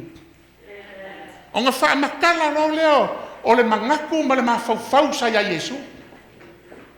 Wha mai ngā winga whakasi, ma le kua. Le mangaku yo se me wha, a ua wha mawalalo. E lua wha mawalalo ye ka ua le maungi, la kaku wha solo le awala ngā mai Yesu. Kako ke manga mahua. O lea kua sisi ese. E le se va ai de kua ma ola pea. O ke lor kai mo se nga waru mo se lungo le maunga. Na fia va ai mo se de kua. Fai ka ku so ko nga fam kala mai. Fai mai le kua mo se. E le se va ai ma ola pea. A ka ko la nga fai le kua ya mo se. He put mo se on a site. Nga o mai le kua mo se ku le vai papa. Ai a fi for le kua. Ka kala le kua maka o mo se vai a kui. Ila lo fi vai o le kua. There's no one can see ka ma ola pea. Ia wala ko. O le kua, siri ese. Nga fio mai lo le kua, le fa ma wala lo le ka o kuso Filipi. Nga fio mai lo le kua. Wa kua ka nga kalena fa nga o le falo mangu. Ia Maria. O le kua siri ese, ai fa mai Filipi, wa fa ma wala lo. Nga fio mai lo le kua. Wa fio mai wa kua ka ngaka. Me ngai fio ka ngaka e pu e Yesu e le mafai. La ngai se lau pasenga le kua ka ngaka. Se lau pasenga o le kua. Kai minga lama ai e ka ngaka Yesu e pu e. Ai mo, ia vai le fo riskai. Ngala ku Yesu o fa kau me le malu. Ka ngaka. O pe o fili ma keki le fa ka kalo o ka malu Yesu. La ku lo Yesu sasa. A fe foko, mama kua langa ka ngaka I fafo. E le koe kea ni la ko me whakau. Ai sea, la kua amaka ngā ni ari le kua o Yesu. Amen, church? Awa fio mai, o ia o lea kua ka ngaka, wa whangau mai ngai, o ia o lea kua ka ngaka. Ai hei o mai, whai mai le Filipi, wa whamawa lalo, o inga mali, o le maliu Kalvario. O nei, ina kūranga. O le ka ngaka nga sala. Wa fae e ia nga sala la ai le ai sanga nga sala. Mai kuso por ni ko le no se pepero lo mo ko le sanga nga sala. a ua ngasala Yesu o ngole avengo a ngasala ma ngasala le fama wa la wala la le wa mo Yesu mo ka ko ya bala ko kale valio nga koe fausia isi a warfo le fama Yesu la Yesu fa pe o I am the way, the truth, and what? And the life. Ele ano kulava se kasi kama te ale umaya ka. Ang may no Yesu le awara fo. Ale. O mi le ala. Nga o Yesu ale ala ka ko ke mau le o lai fa va. O loku ngeia. E karisia ngeia. Ele Faapolo meses ya bala. Wa umangeli so ifu la nga wa pasa malo. Pawa ane ale loku le la fai. Ole pe pese. Awa nge i mui ya. Ile, ye ile ngukum. Ngare pawa ane ale pese. Ma o ave tanu. Aile ma fai ele loku koe whaaku ya. Oai, are. To Yesu, ma Yesu wa umile ala. Amen, church. I am awake. Wa ule ala. Ya Yesu. O au le upomongi. Le upomongi a Yesu. I dio te mo kakula mo le upomongi. Le upomongi. Ea! O au fo i le. E wala ko. Ngā fio mai Yesu ngā hua. A wā fio mai lako. Le Filipi le whai kawina. Wā fio mai lako. Marinti mo kakaka le a hua. Ko e whama lako karo i tare vāni. Marinto. Le marido na Yesu. So le au mai no mana wala fo. Amen, church. Au mai no mana wala fo. Au gila no pomong. Male ola ile wa ku se kasi kama. Ta adu mai akia. Au mai no na fo. Ya bala ku la fo ya. La fo. O te mo fa ko ko. O nga poia. Nga sawer ka ka pe nga sala. Sau malanga mamu aval fi kaulanga. Wesi kaulanga. Ilua o mai ka ngako le o le ku le fo isa na sala le akari o ko inga la fo ala ku male mamo o le a uma mamo la ku ainga nga ave o se na mai lo le fe kaulanga o si kaulanga ma ngalo le sala a o kale vadio nga sai wo inga e pui o le mano le akala le mano nga sai wo inga e pui e le isa sai mai i lalo a fe sai mai lunga nga sa sai mai lunga le i o le manu sa vai le me sili nga paia ma le mea paia le mea lo a fio ai le kua i le langi ma le mea nga lua e Yesu e whaia le ngā luenga mo lo whaarukanga si iaku le limo le whai kaulanga la ausi kaulanga fiafi o le mamoe ai sola le mamoe ai sea ka mai mamoe le kua nga kia le seanga sala ma liu ka mai mamoe le kua nga mai lo le awala fo ele o se loku la wala fo au wala mai la fo ya nga fai kaulanga no male mamoe male koko le manga ai no fo i fafo au la fo ya fafo ga lo le mau le mare a mo fai kau i ya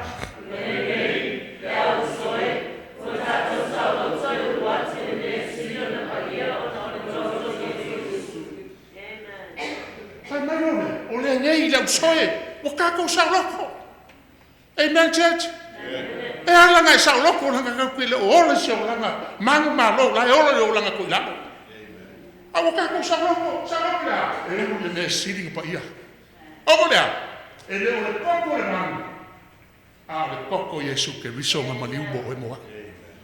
Koko wa ma na ka ko sa a mo fe ka ia i le ala fo wa fa pa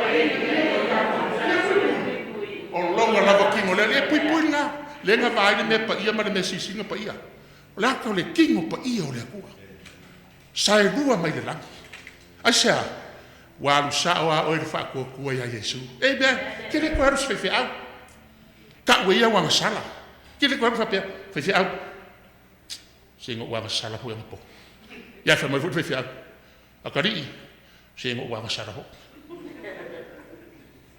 no ya la ave foi fiau o il foi fiau ave ka ko ya nos a wa lu sa o ya Yesu fa ko la no de ko Yesu wa manga lo ilo wa sala e le se ko se foi fiau ko Yesu manga lo O ai la e kalesia pasa mama o eu le laki. O ai la o e kalesia e kako. No, la kako o e to pare to per. Amo fe kavia.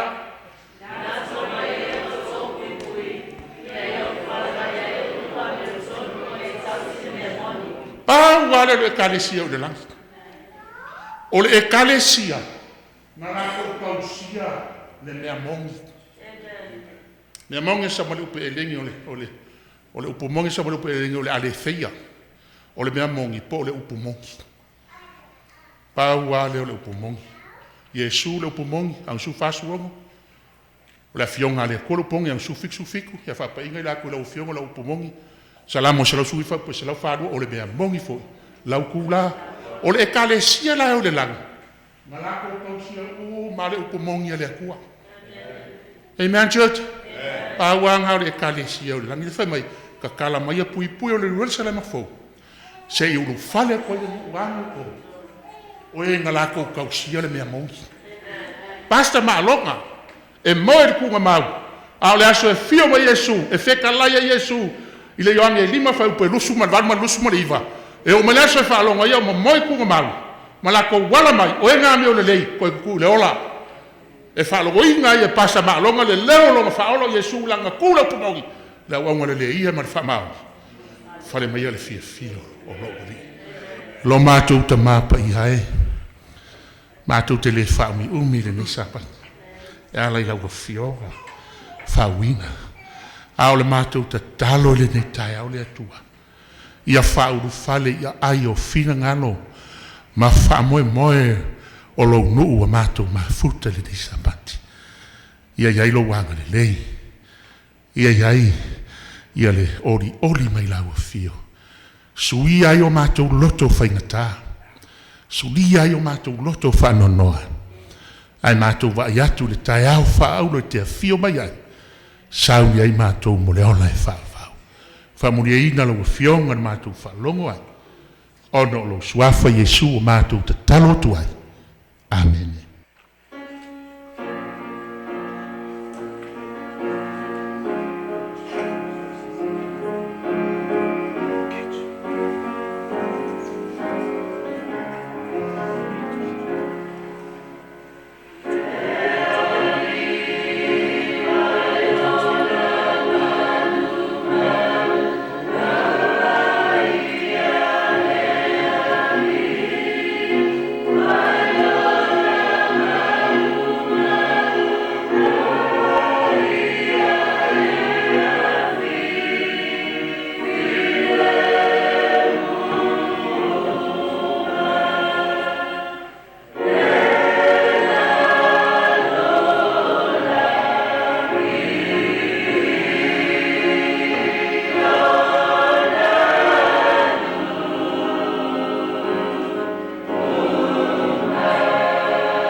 Tusi a ao mai e lana.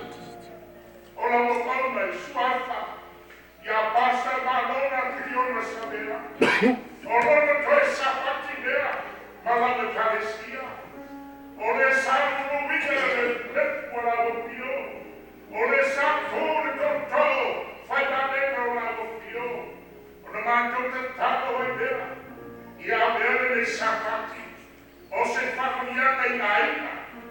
o se whanuianga ina me kāresia, au le Sapati, mātou te Malumalu Paia, Malumalu Paia pasta paso. Ia o e lea kua e whakabau, Amen.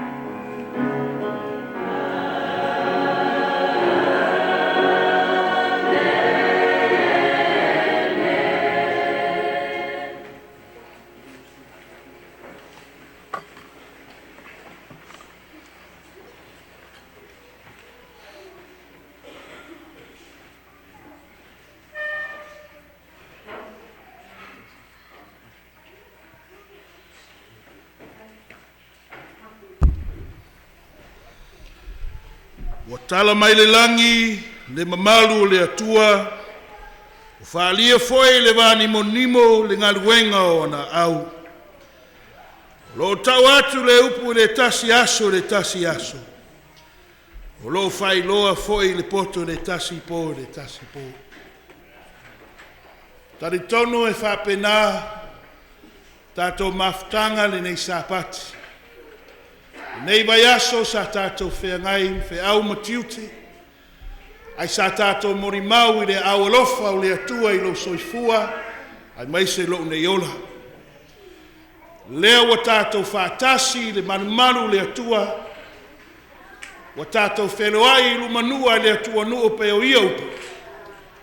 Au le alofa ma le anga leo le atua, lea wa tātou whātasi ai le ni Sapati. Ona tātou vivi atu ia Iova pero whaisalamu. Vivi atu ia Iova. A wai le leo ia e whavavau lona alofa. Fia au whai masui, re au whai nganuenga i meisi tātou maftanga. Ve au whai masui tātou ainga. E Faafeiloaiga atu le ainga le atua le nei Sapati. Le tamā le alu, ai meisi le anganga pa ia.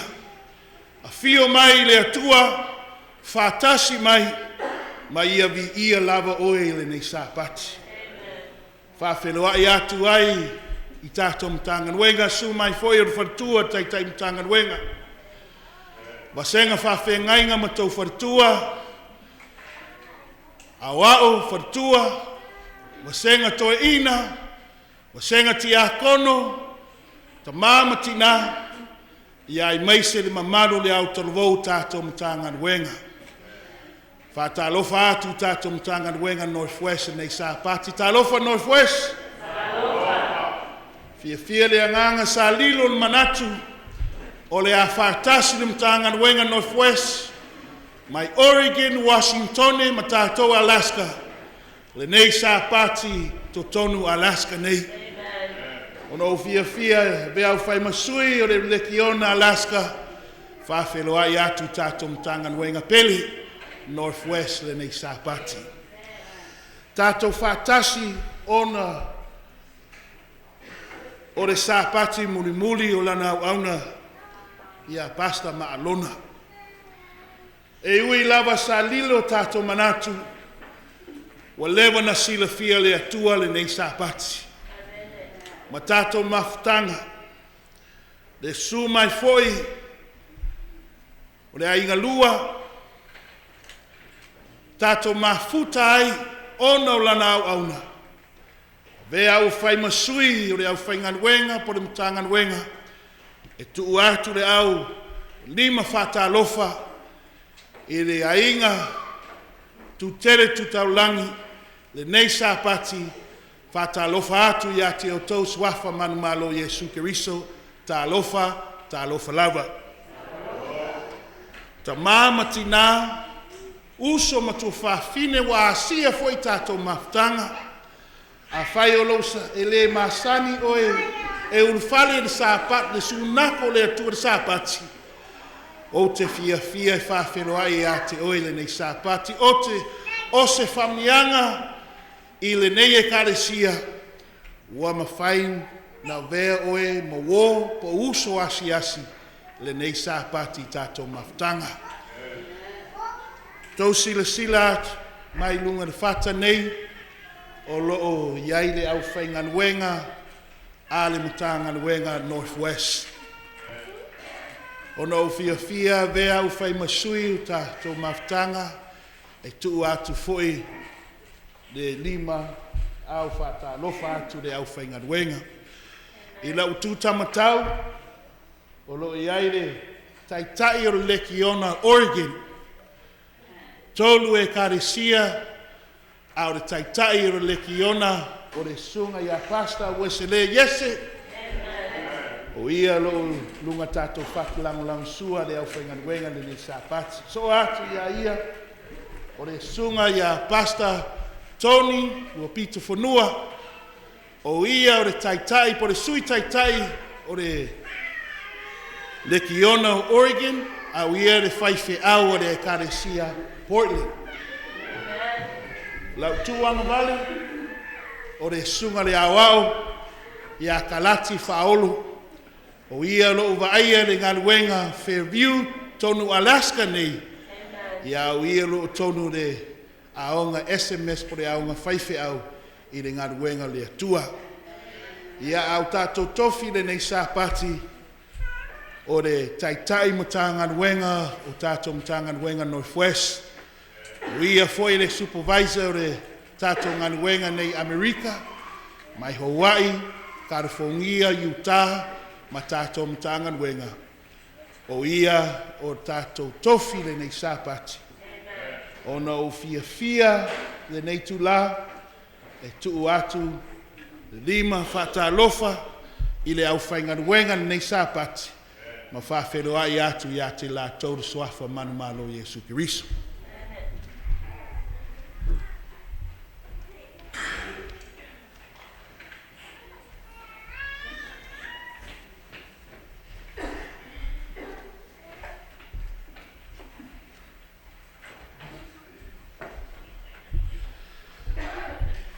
For any of our young people, visitors who are visiting, who are not familiar with our native tongue, I would like to welcome you this Sabbath. Amen.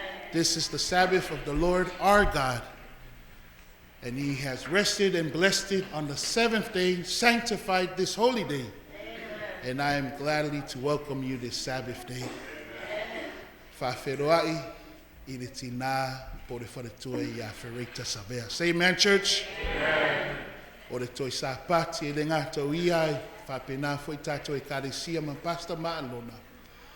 Ia au nei Sapati tari tonu lo I aire au ma whanawhana le atua I le Faapitoa.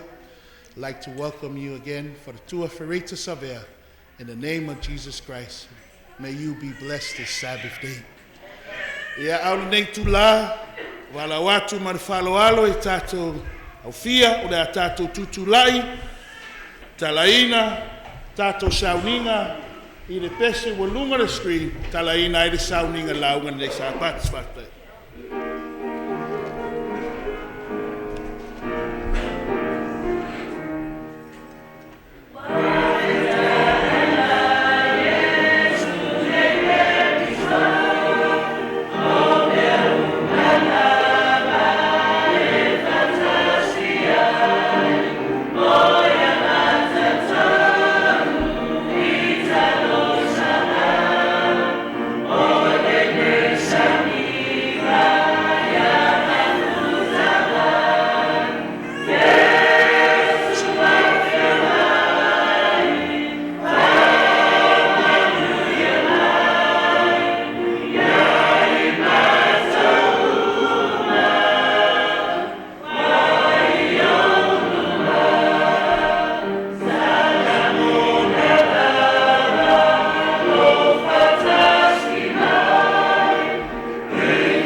Tātou whamaulalo e tua Tatalo.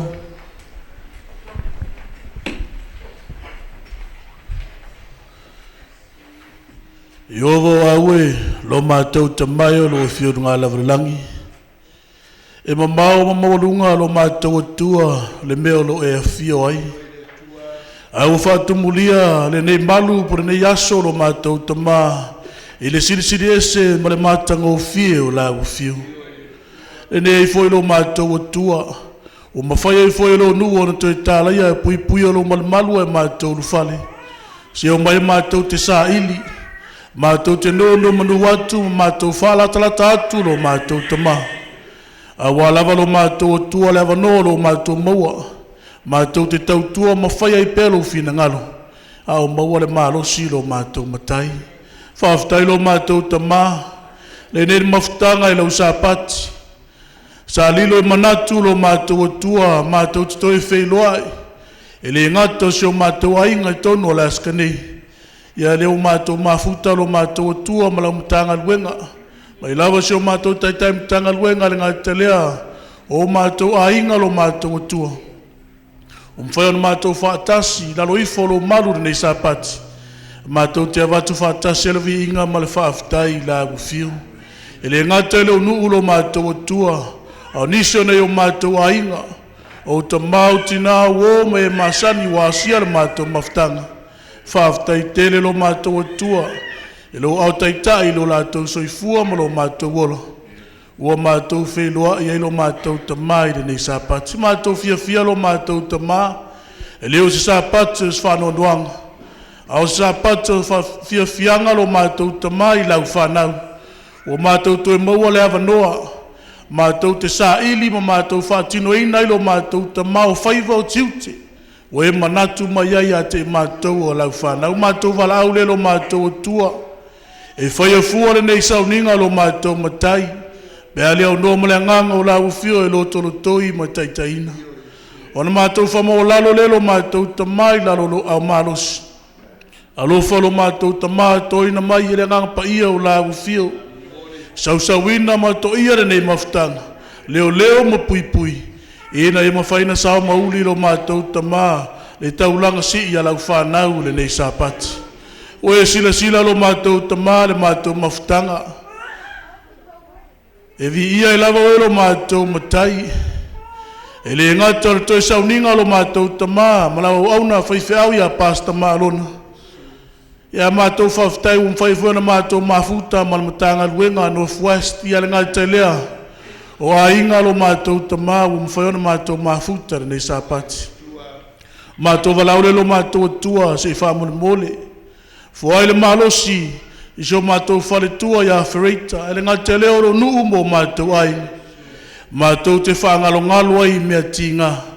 Aia tuli so mātou ai lo mātou tamā le lumanai mo lo mātou savalinga i luma. Awa lava lo mātou tamā le whaafonganga la ufio i ala. E te tau na savalia e lau whanau. Mātou ole lo mātou tamale, mātou Sauniga.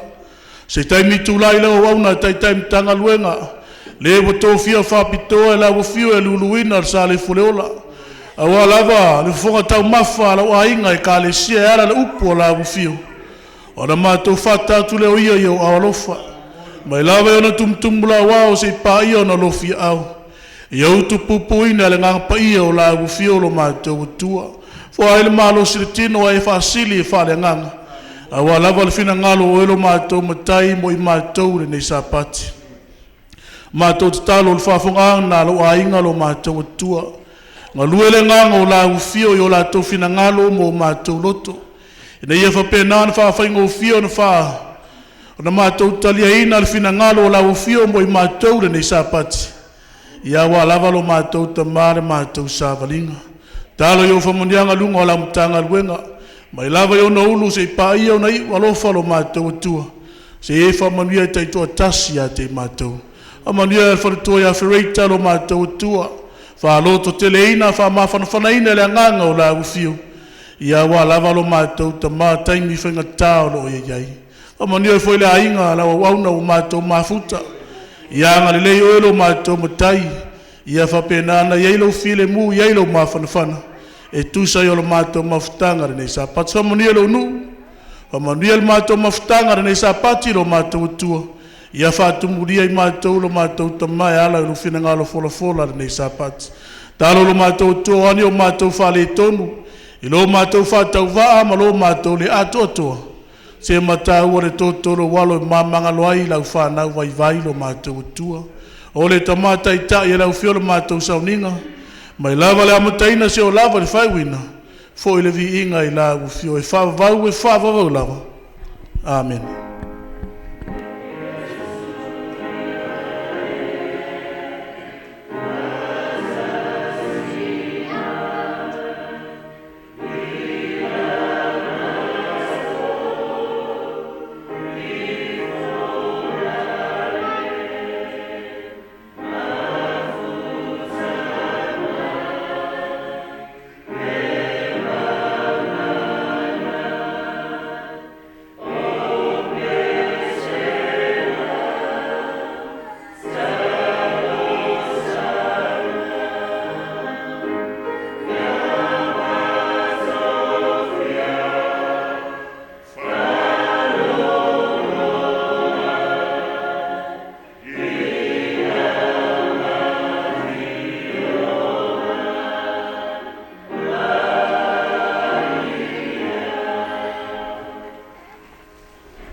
Ti akono tu lai mai mule o tātou Taulaga me Sefulua'i. Talu mai aso o tau tama. Ua o tau te e se ai au tu la fono. Mo o tau le tau siusi I ai. Foi maia I a te au. Ono o foi a tuai lea I a te o tau. Ua feta lai mai ai o vo au.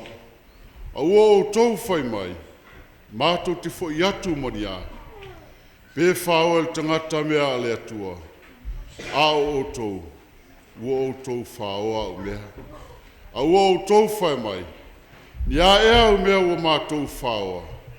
Ua o tou whaoa mea Sefulua'i a o tou mea. A toa ma Taulaga. Ua matua Faafeiloaiga o tou. O le nu umalava. A wā ua o tou whaoa o mea.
atu mal Faapitoa le atatu tulai fatasi.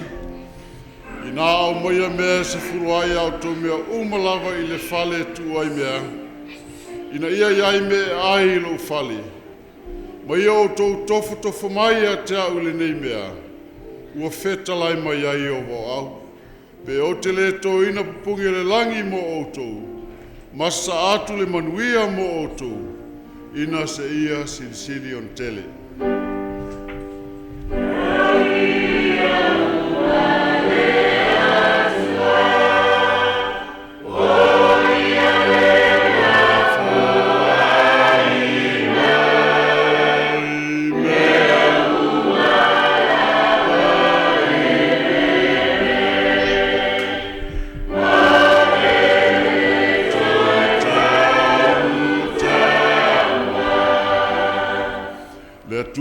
mātou te mā. Ua mātou toe tā pālu Suafa Paia i le nei tai au. Taulaga ma Sefulua'i whapena na tūtula'i mauti a kono le atua. O fua le malosi na e foa'i a te i mātou le rawa i aso. Lea ua mātou toe whafo i atu i a te oe mātou te le toe tau ua. Ona ua tā ua i lau le Paia o lau fio le nei tai au. Ai na mātou ole i a te oe le te mā whaamonimoli. Whaamanuia mai ai awale ati na ino lau Malumalu. Whaamanuia i la te i lau nuu i le nei tai au, i lau lava Suafa Iesu. Amene.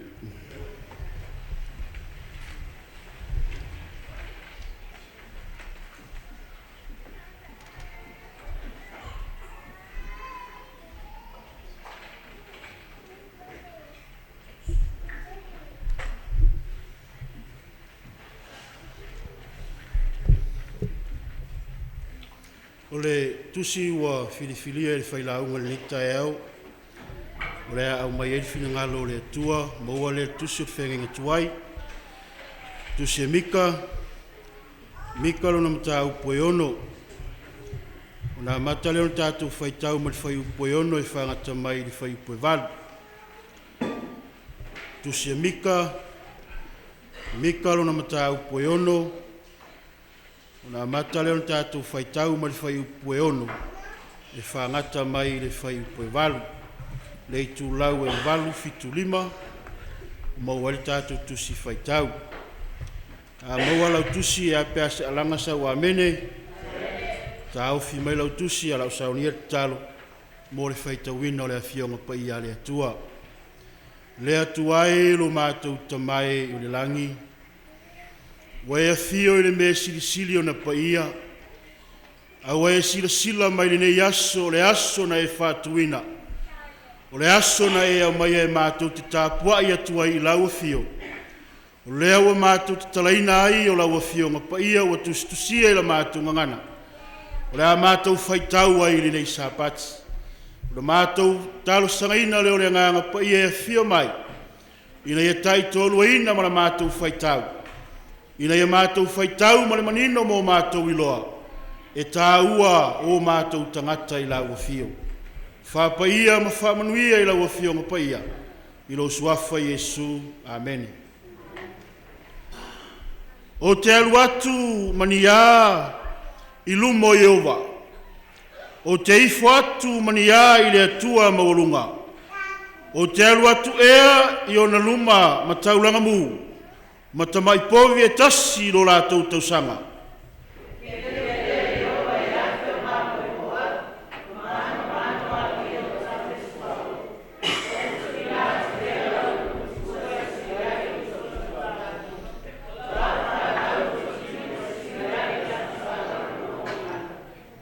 Tātou whaitau mai mal whai upo e walu.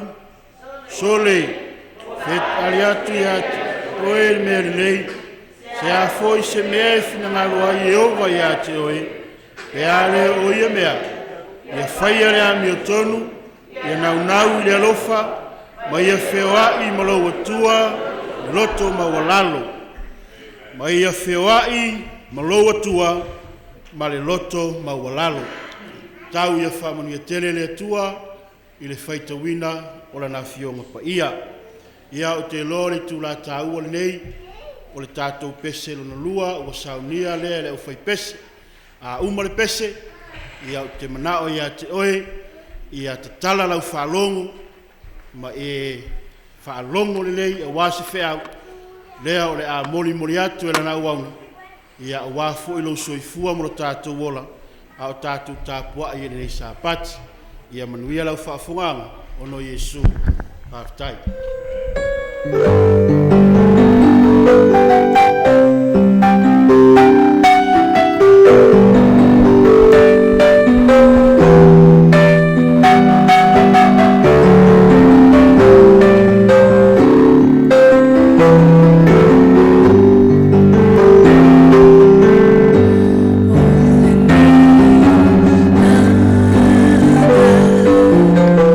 It's only my falling time.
tātou te nofo tupu ai, ma lau tātou matai lunga.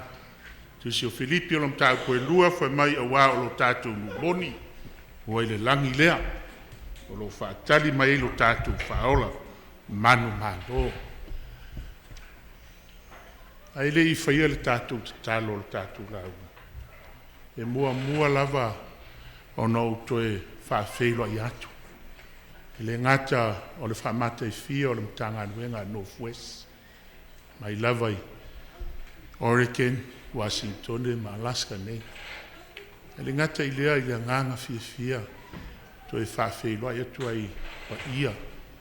Ai maise o le ainga I Faapitoa, o uso o tua whawhine, e Faapitoa I le whawhengainga I a pasa lona savea.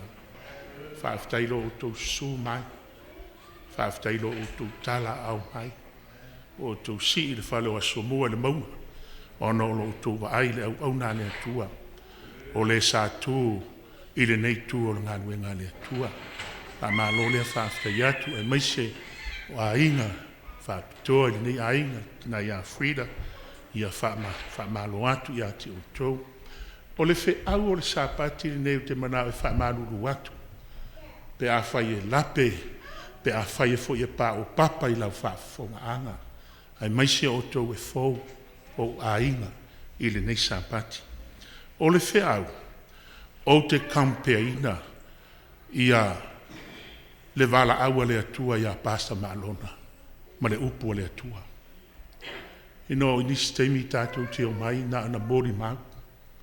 To e fo i lea ai le iloa, po le ase mea lea tangata na whai mo le atua. O lea la ua uma nei le soifua, e le o le lotu, e le o le whaife au e toi ola, ai o le atua o lo soifua e whaavau. Ona tāua le ilau Faafofoga anga ni Sapati, le awala na tuua ai e pasa malona lo o Toeaina. Le awala na fili ai pasa malona e tu i le upu le atua. A perano u fala lolo a whai pa o papa i lau Faafofoga anga. Le o te le anu ese o te le launga ina se mori maua le kalisia sfitu sa mua tuto tasi. O te launga ina pa wale o le upu le atua.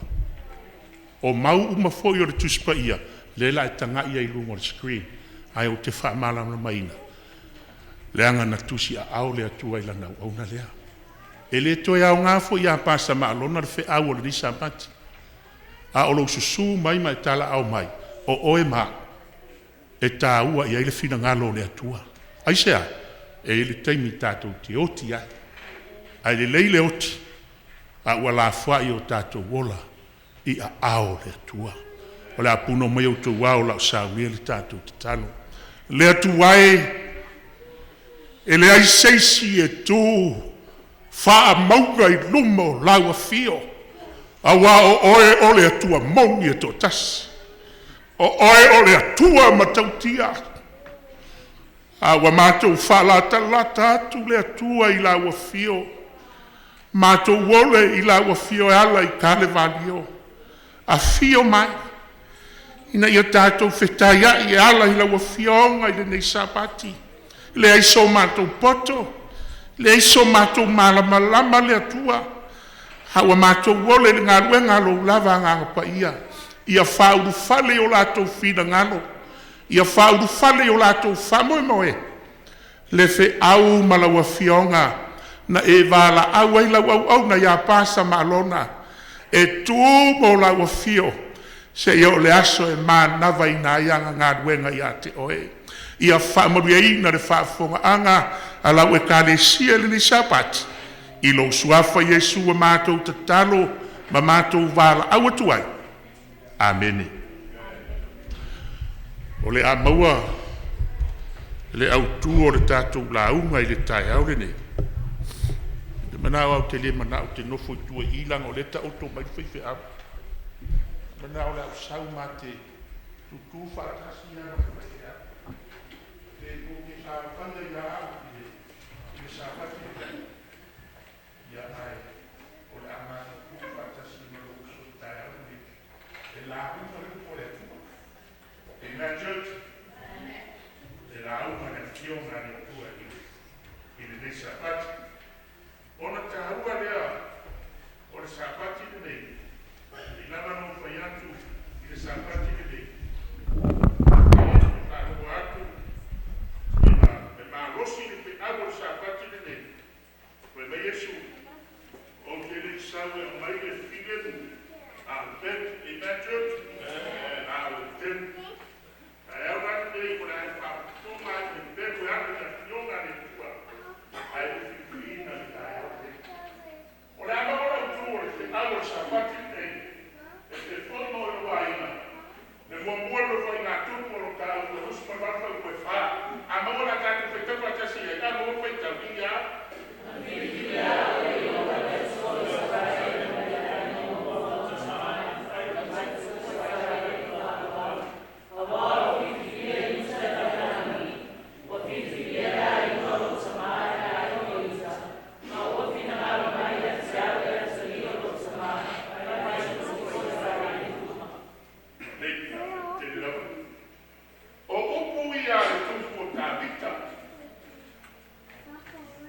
E peie, ia wala mai o ni whamamaia a tāmita na papurpoto e tāmita Toeaina Matagaluega le rua o Israel.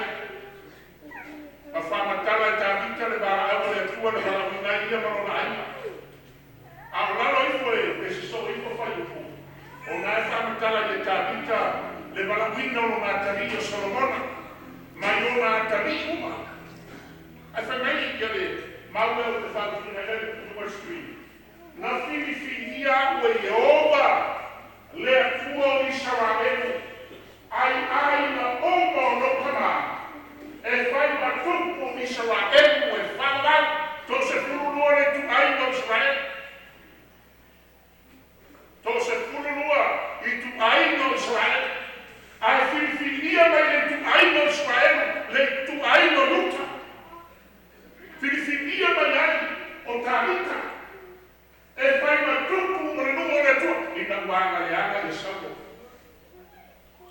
Silafia ele manao le atua e fai se tupu ai na manao le nuu o Israel e fai se ato tupu le anga o le taimile na church sai lalo le nuu o le atua i le fai ngā māloa le atua e taua o le friakosi o le fai ngā māloa e pule le atua a fai atu le atua anga sala tangata fa mai mose fa atari sei tali le tua famale tu ave tu apale ai tawa i mai oti ai le fai ngā malo le nana i le malo le nu o le tua e le fai ngofie o na manao le nu o le tua e fai so la tupu na fai le ya samu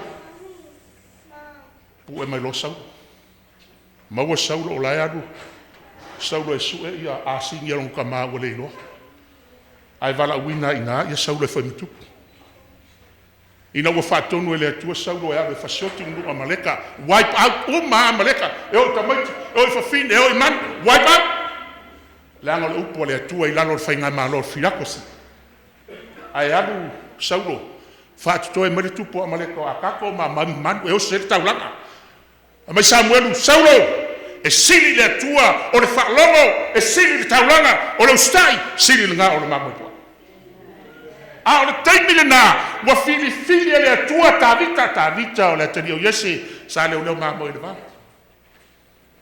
leo mamo i le vau e tu leo le atua Samuel alu e whaau le tari o Iese ele ilo e sapo ai a sau yo apo o le tamo taua tino malos tutua a yo apo langa na training longa tino e tau e pui ale nu o Israel a sau e whamei le tua Samuel taua ele vai le tua tino vai le tua ile loto se ona uma mai sauia ia tavita fai mai Samuelu ele ma fai o tato vangaia le lao ai se saule o fa wina le tua amen church se saule o fa wina ai don't see the fear na vai ma wala lo so o tavita ia tavita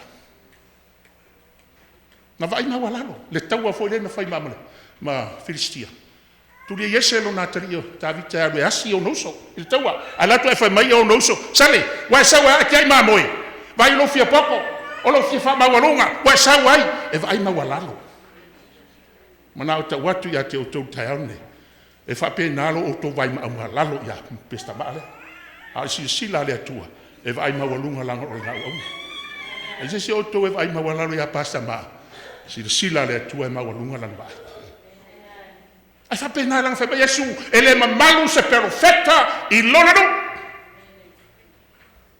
ona taua le taua le fai e fai matupo Israel e fa mau awa fili yuta e fai mari wa fili ai mo tama i ai no balut fina ngala ya tario tama e fai matupo Israel uma say amen church sisila fa tuina lo tatu lau wa filifilia o ele atua mai i lo ainga e te tu le upo le atua e tofu ata tou ma le vala au le atua pasta ma lona tu lou pasta ma lona e to atasi mai te tono lo to ainga asa na filifilia le atua na sila ia le atua ya pasta ma lona o le toa o le tangata e lo to tele e tu le upo le so sila fia lo ainga li tai aure ne pasa malona yo lo ne tal Sapati le tua il le to e fia semea Mena ma te watu faafetai vai se foto. Ele te tau susu mai tu lo tau paia. Ele te tau susu mai tau. Na sila le atua. E ei me tu tupu. Ai tatu te le lopo lan mafuanga ai aonga. Oi fo wa vele maleu o pasta malona. Tau te malanga mai ai. Tau te sii ale falasi ngata mo o tau o mai. Ai sea langa o le oti. O le launga le atua. Po feto te no fo ai. Po feto te ai mo vai. E mo fai le oti on au mai tangata o le ainga e fa poto le metas. Wo to su mai la. Te le mana o to te o enti. To te le mana o to te o ai maso salo po le ase mea na tu e marona i le nei kale sia sfitu sa mo to tas. Po le ase fe au na la ina li ua mai to tono lo to ai. E vala au ai le tua tangata. Ele vala au le tua tangata pala ai. Ai vala au le tua toa. Langa lo por tu se salamo le maso martonu e sila mai le tua le langi fa na tangata po o ai se tasi wa poto o se wa sa ili le. Ai fai tau tu so le mia lam tau po lima sfuru. Fai mai le tua ya le mia wa o fili ia e fai ma au pena. Fai ma au pena. O oe Yeremia, o oe o la uatongi, o le au pena o le taua, te manawa te watu a te tau taeaurei, na filifilia Faapitoa e le atua pasa malonga, o le au pena le atua, i le taua le atua. Pasa malonga is a weapon of war. Whose war? God's war. Langa o le taua le atua, na filifilia i lo Toeaina, ai tu lou o le upu ia o te whaafitai a te oto. Whaafitai o tō mātua. Na lātou whānaua, tangata e suafa i a pata maloka. O le toa. O le toa mai te tono lo Toeaina. Aisea, whai mai tā vita, wa filifili au, e le atua, filifili mai le aingo lo tamā, le aingo saiutā, e whai nā risi o le lupo o le toa. Au tau watu ia te outou na fili Faapitoa e le tua pasa malona e whai nā siri tono lo Toeaina. Aia, o le whai whi au le tua, o le wala au le tua, o le au le tua, na tua mo le tua. Se iono ai na mahu napa, le nā wena pasa. Na tua. E no whai tu te mana kampea upo le Tuisafua, ma le o lana na ona ai, le tangata. Ali, o tātou o mai a mōri mau. E le nā o na mōri mau lotu. Ai e lōre rei. Le mea na tū ai lo o tō au nā le tua. I le tai aure nei. A maua whai tau le mauna i lunga i ia.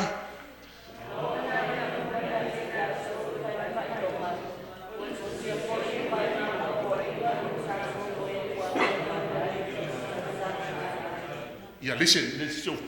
Wa nā mea umaha ia te lātou. E whai ma whai longa. Oi lātou, o lo tautala i tangata whenunga tuai. O lo tautala ia Mose, o lo tautala ia Plano, o lo tautala ia Popo, whangaunga Israel. Na o ia nā mea, e a nā mea. E whai ma mori mau. E whai ma mori mau. Wa Tusia e whai ma Popo ina. Mo ai. Mo oe. Amen, church? Mo oe le alala mai. Mo oe le ola mai. E whai mā popo inga i e waulia mai. Tau sanga e mata. Tātou la sia tau sanga o soifuanga ni. Leo te mamau fio mai le ri. A o a fionga pe no whātou e kampere le whi au ia maalona. Ma upo le fionga. Langa o upu. E whaailoa mai ai. Mā poapoa i mai ai. Ia te oe maa. Amen, church.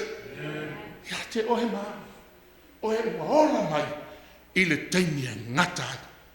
Leila tātou whasoro le fionga le tua. O laenga momore e le ubi. O laenga momore tātou launga. Ai se a oe. Why you?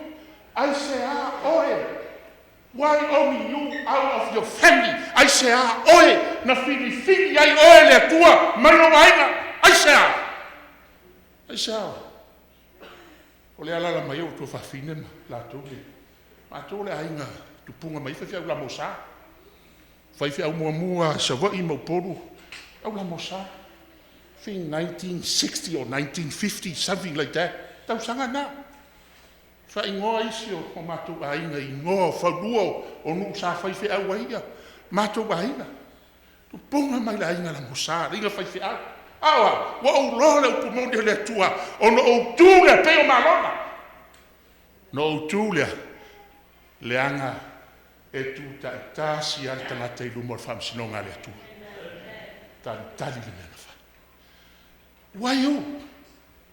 Ai se haoe, si sila e tali ale fionga le tua. Me no whatuai, o mauia, e leo ni mau mai se tuspaya sa so fitu tulo. O mau le fionga le tua. E na judge. La whalonga e whaitau tātua le a fionga re tua. Ia, o le nei.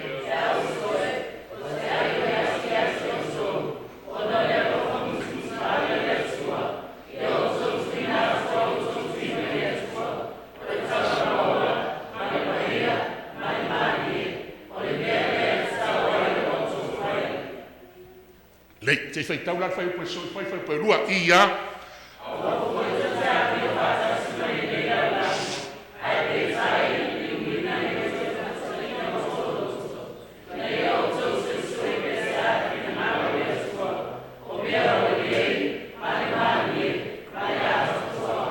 Lisi. O le mafua anga lea na filifili ai oe. Amen, church. O le mafua anga lea na bala awa lea tua ya te oe. Mbai no waima. Ea. Isile le mafua anga. O le mafua anga. O oe. O le taulanga ola lea tua. You are a living sacrifice. O pasa malona. Na bala awa lea tua pasa malona. O le taulanga ola lea tua. Amen, church. O le taulanga ola, wata oto nei le taulanga ola le tua. Ai wa sila I le tua. Ai alu fale fai taulo le maula le salamo sa su ono fai upu suma lima e nei la fa mai. E sili I le manatu I ova. Le oti ona tangata me tua. Precious in the sight of the Lord, the death of his saint. Ai sea, wata oto nei. Le me fai ngā wanga le tua, le taulanga ola le tua, na tusi a awe no Toeaina, ai sila mai le tua. Oh, precious in the sight of the Lord. Le oti o le tangata me o tua. Ngā na wala awe le tua, o le taulanga ola le tua. Mai to tono lo Toeaina. Ma sai taitu sa moe, o lupe Fogalele. O le taulanga ola ni aina. Yes! Because the Bible says, o le taulanga ola le tua, na wala awa le tua I Luapitofanua. Le ngata o le taulanga ola. A vai fui rātou. O le taulanga e paia. Amen, church. O le taulanga e paia. O le taulanga e malia I le tua. Oh, praise the Lord. Taulanga e paia. O lona winga. E le ngata o le taulanga ola le tua. Pasa malona le taulanga ola le tua. A o sila le tua ia so oma. I le taulanga ola. So le sila o le taulanga e paia. Me na no fatu te mo fano le alala mai ia fri. Pasa malona. E ngoto lo le la. A o le sene ai. E fa amole manava tua se umar Sapati. Po o la foi le pisi o me fai. O whare lave e mei sua se umale le Sapati o le atua. Wai! Le anga I paia. Le anga o le taulanga ola I paia. Te le tangata e whai mai e paia. A o amionga I e ola I le paia. A o le taulanga paia. That's a reason why o le mafuanga na filifili o le atua. O le taulanga ola I paia. O le taulanga foi. E mari e oka le sila le tua. Sila mai le tua le langi. No na fioanga. Ta lofa la taulanga ola. Ea, se paia. O no winga, e paia foi upu e te tautara. E paia foi o la nonga e fai. Ea, e mari e foi la I le Faafofoga le tua. Le paia o upu e fai. O iso ka kuari.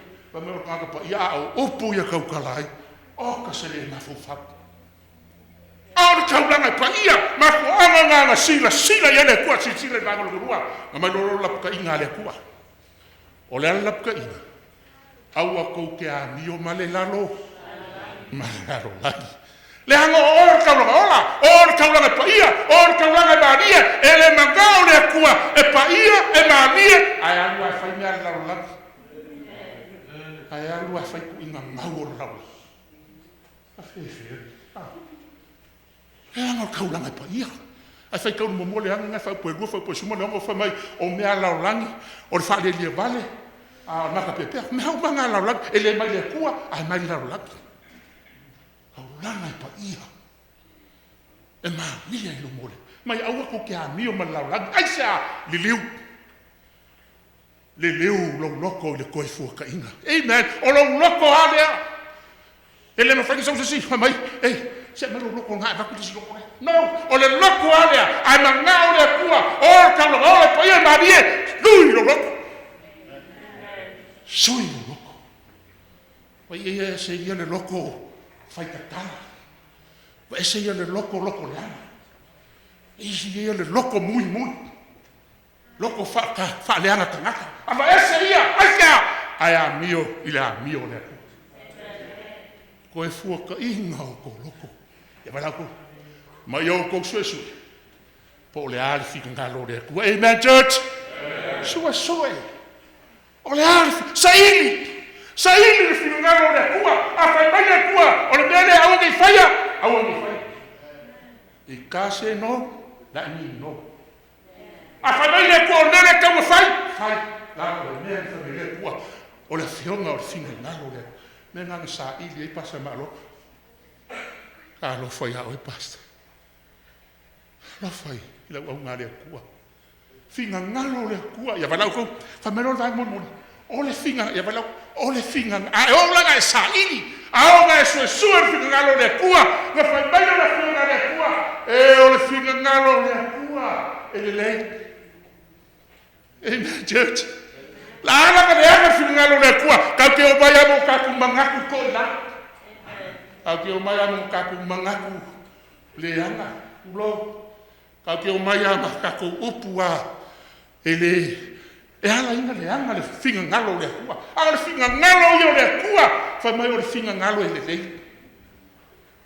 le finga ngalo le kua ai le naka le o le finga ngalo le kua e malie a kongo le Faafofoga mo le kai o le kei e malie le Faafofoga le finga ngalo le kua le ke la unda kongo fo e ala ngale malie isi o ko le finga ngalo ai malie okay, man, judge.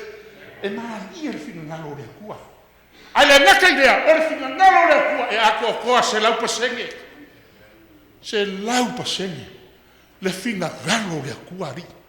E le half and half, ai se lau pasenge. Vai o kako finangalo. O kako finangalo, e le ako koa iskei. E fai a fai unga isi longa ika. Amen. E ke o hape mai ia. O le mea ngā reo o mangaku e lo finga ngā. A o lai fai le iko. E le ako kua fai na. A o le finga ngalo le kua fai mele finga le kua. E le finga ngalo le kua. E maalia finga ngalo le kua. E ako kua fai le finga ngalo le kua. Se ke sau ne sapa. E le se finga ngalo pas maloha. E le se finga ngalo ha. E le se finga ngalo se loku. A o le finga ngalo le kua. E lei. E maalie. E ako kua finga ngalo le kua. A mo foi kau le mau ia.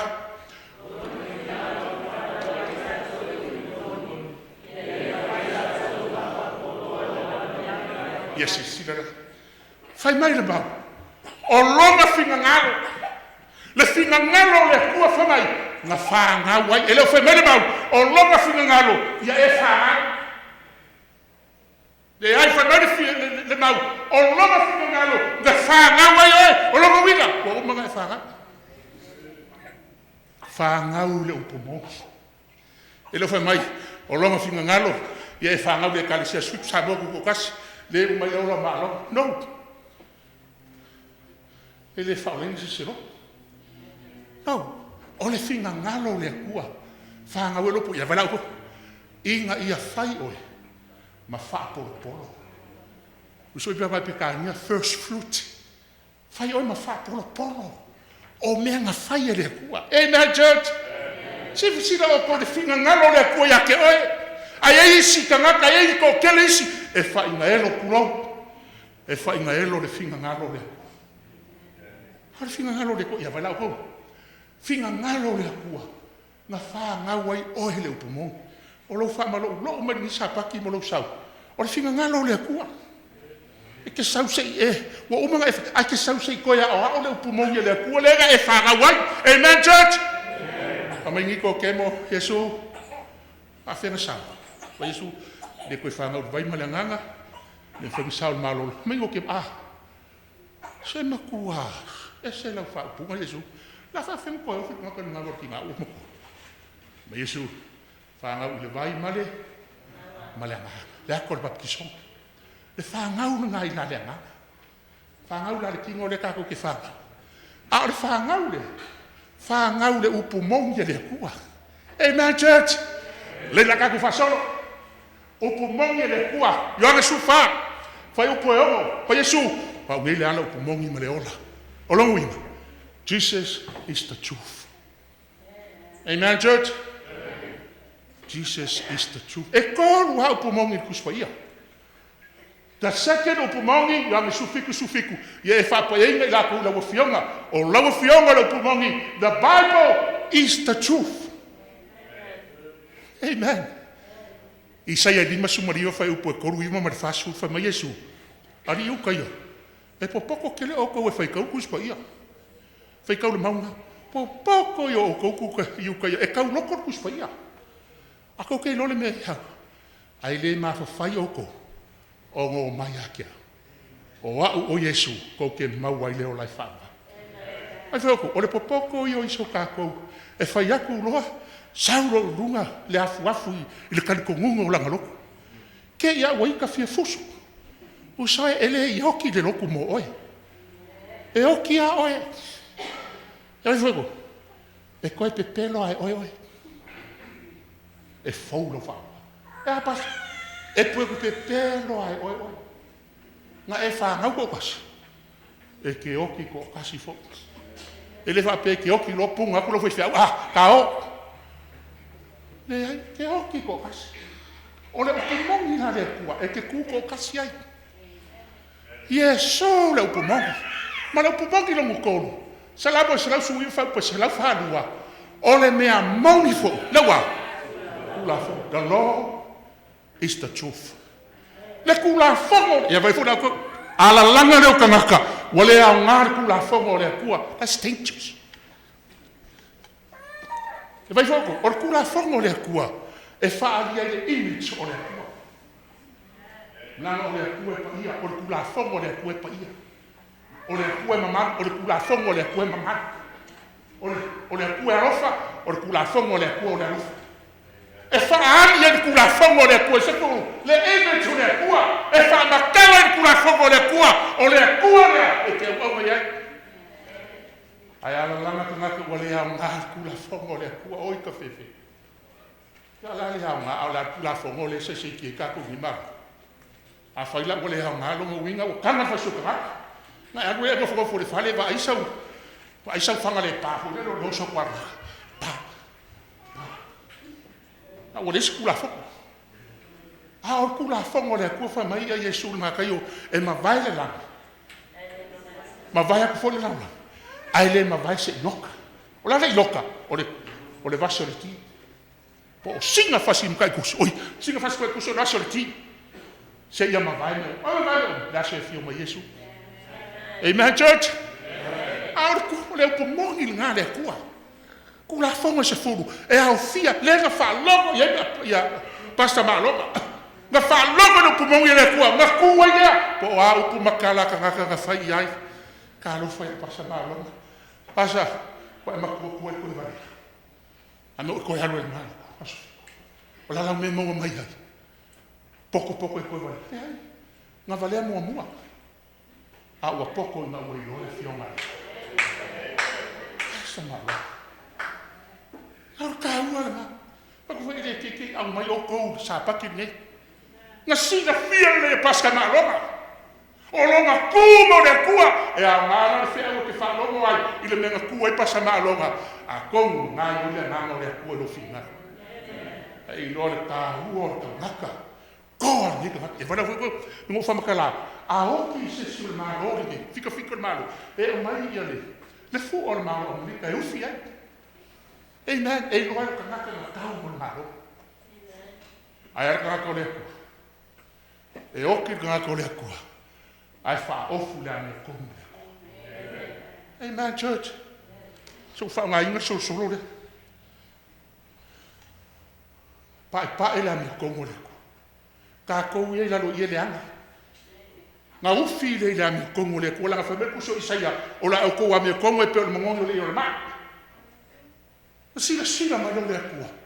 Wale sila mai o le anga. Wale sila mai ka sala. Wale sila mai ka pio. Awa sila le pa o le ame komu lo ngaro. E Sauniga i oe.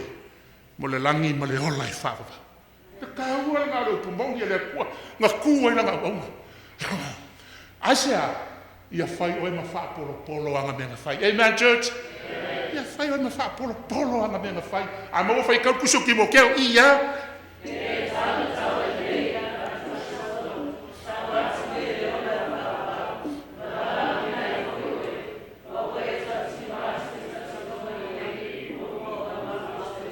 Si lau kouri. Fai foko. Ele ke fai mai paulo ya ki mo keo. Ki mo keo. Kaula kaua le lei. A o kaua le lei i la le whaakua. Whaakua kua. Langa e iso kako e kaula kaua le whaakua kua. Ai kau le anga. Amen. Ai kau le anga i kaua le whaakua kua. A o kaua le whaakua kua. Le whamakala e paulo ya ki mo keo. Kaua le whaakua kua o le kaua le lei. Ia malako. Makago, kago aku i le ola e whāwawau. O lango winga, e kau de kau o whākua kua, makago. Amen. Wai e ke tango ai. Ai a lai ke kau de kau o whākua kua le. Ai a tango, o whaska kai kau kua ta. Kau kua ta. A tango e. That's a question. Si wako. E manga o le apostolo Paulo ya Timote. Langa o lai kau le. E fio le inga le ola whakapau. Amen, church? Aona e kau le whakapua. E mana o ia ya ke oe. Le kau ai. E mana o ia lo whiringo le kau ungo le kau waka.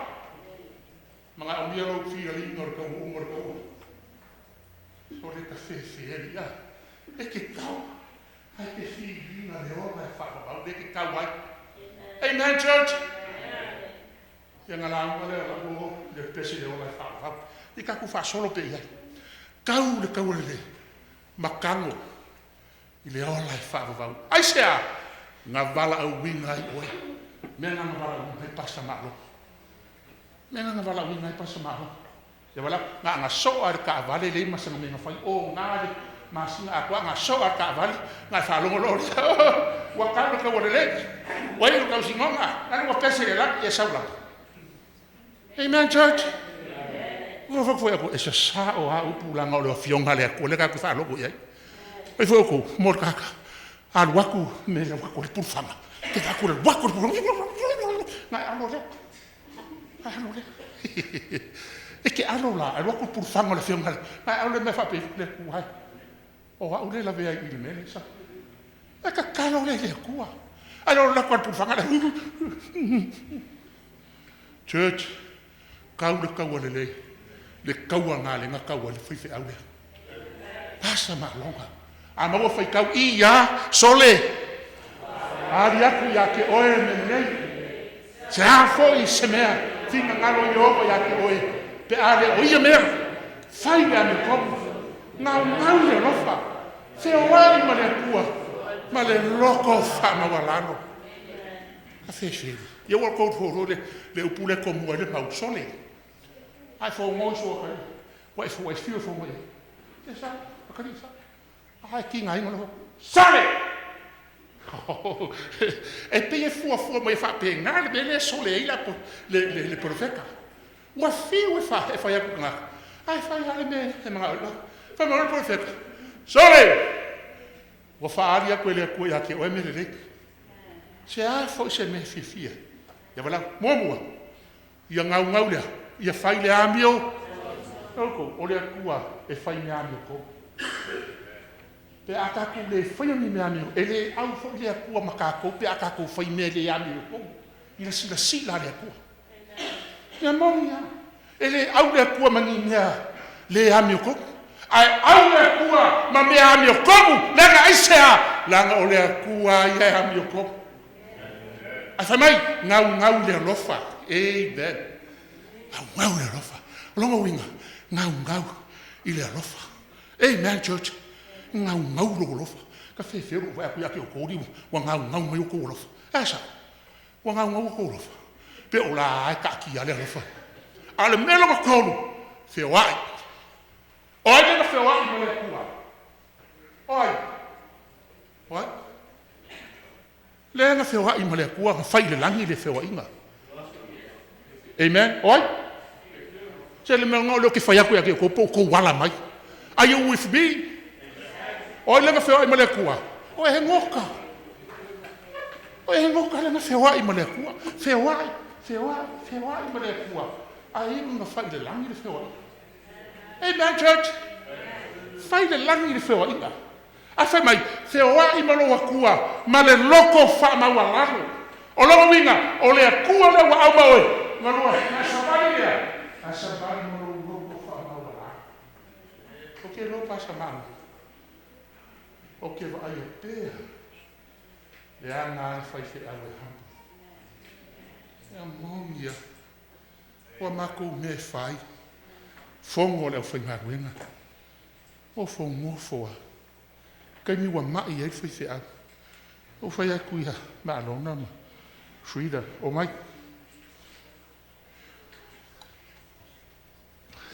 Lo ye vala au le mai Alaska. Ai ho ka. Ai ke wo. Wo fai aso e. Ai ke wo fai mai. Pasa. O uma ma ka. Wa va ve fo nyaka. Ua. Fai mai le kua. Ma ke o i Alaska.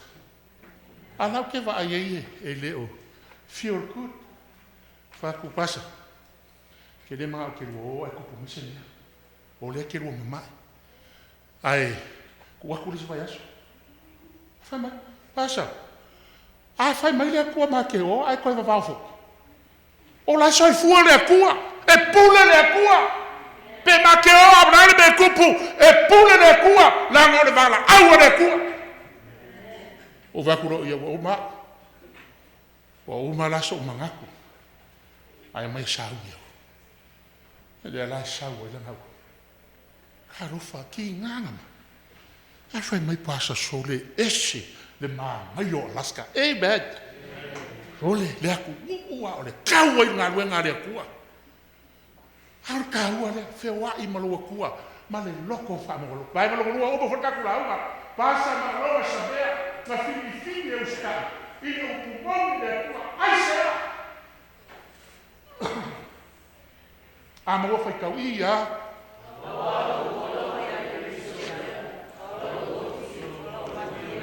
o lo wala le na fini e fai fea o lo wala o ya keris o lo waki o lo banguia le kangaka na la foa i longa ola i le kua. E le koi popola i se mea. O a whawhikau le kulai mai, po longa inga po oia kulai mai whawhikau li, le ana o le ola wa fili. E la foa i le kua. Nga oki le. Ai whai mai la whionga le kua. O le manguia. Amu ia pasa na longa. Oki o le manguia. Awa ele aise ka ko we ola mo ia lava ele oki foi se kasi mo ia lava ele ia se ka ko mo fo merkai au nga pe mai pasa wa oki a ia mo no ele ia se o ko fioki ni kai esa ia la fioki ri uma mena fa Asi aku le fai au ko inga lai fale mai. Al ko inga ile ya fai se me alok. Ele ya fai se me alok. Ala ka woku lai so fa me ko inga. Pasa se wo ko fia malosi. Ya. So wa me fai na le mai. Ala nga malosi nge ya mu se fai se me mo le. Amen church. E mo so hoki. E mo so va hoki. Ya fa ko aquela ko la hoki e fa no hoki. Ai tau ko ngama oe, e le iku perdi ai me whenua. Ia nga oki mala malama, ala kua le oki mala malama, e le ise ku whewhai e le oki. A o le oki, whai mai o le manguia. E le ise si e ola, mo ia rama, le ise si e whai lafa palanga le whiunga le kua. A mo whai kau ia, a whai ka te ola, ka te ola, pe a whai oki,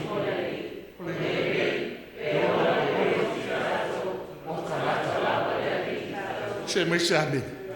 Le mea nganga fili e pasa malo. Ngai loa e pasa malonga. A fai e ola e fai le finga ngalo leri. A fai e oki, le ua oki ngai, ua oki fo i mo leri. Amen church. Oki mo leri. A fai e ola mo leri. Oki mo leri. Ola oki. Ka ngaka lava o leri i kako.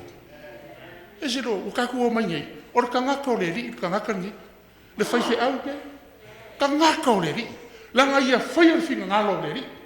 Ia le se ka kua sol peka wha mara kiri a lea. O le fe au na fili. Ma usi ka ia i pasta na alona sabe. Ape a mai se amenga mo pasta. E se le au le lei o ka maro. Au le lei. Pe o sau pasta ma alona wa ai mai. Ia o nge kua ngange o fuida. Ke au le lei. O sui e fai wa au le lei fai fe au. Amen. Langa ka, vai fo, o ka ngaka o lea, e usi ka le fio, le upumongi le kua, e au le le. E mongi a. A o isi o ka ko, mira, pa mele mira, e wa maka. Pasa ma longa, fili, e usi ka i le kua. La ka ko o la le fili nga ba. La ka ko, vai fo e pengu fam. O le fe au, e le mo ma longa, mo ka ko. Ko fa longa lo le fe au. Ngā lainga i di kaka pasta maalonga e ku mo le kua. Vai foko, ngā wha ngalo le whaiwhi au longa ainga. Ngā wha ngalo le whaiwhi au onga kangaka. Ai ngā kua le upo le kua. Ai se a whai mai Yesu o se siri longa alo whanong ka māmalong ki ngā e kiki a kia e le au ngā. Mea ngā ma whau ma kua le whaiwhi au lea. I le upo le kua, la kako ola le whi au. Vai fo le whalinga le sufa wha ongor kako kaimi, o le lau ma kako lau. Ongor kako kaimi. Ai ke ano mai whai kau e le whi au a angelu. Le whi au le nga lau, mai pasa baro. Ke mga kua o whai aku i pasa toni, pasa wasele. Ma pasa malo, la whai kako bisionga. La kofu ar whai whi au malanga maka upu ma kuso whalinga. O ola pas malo. O la unganga maka upu ia. Ia. So le stari lo ka malo. Ai sau. Solo le makua malama le whi au. Amen.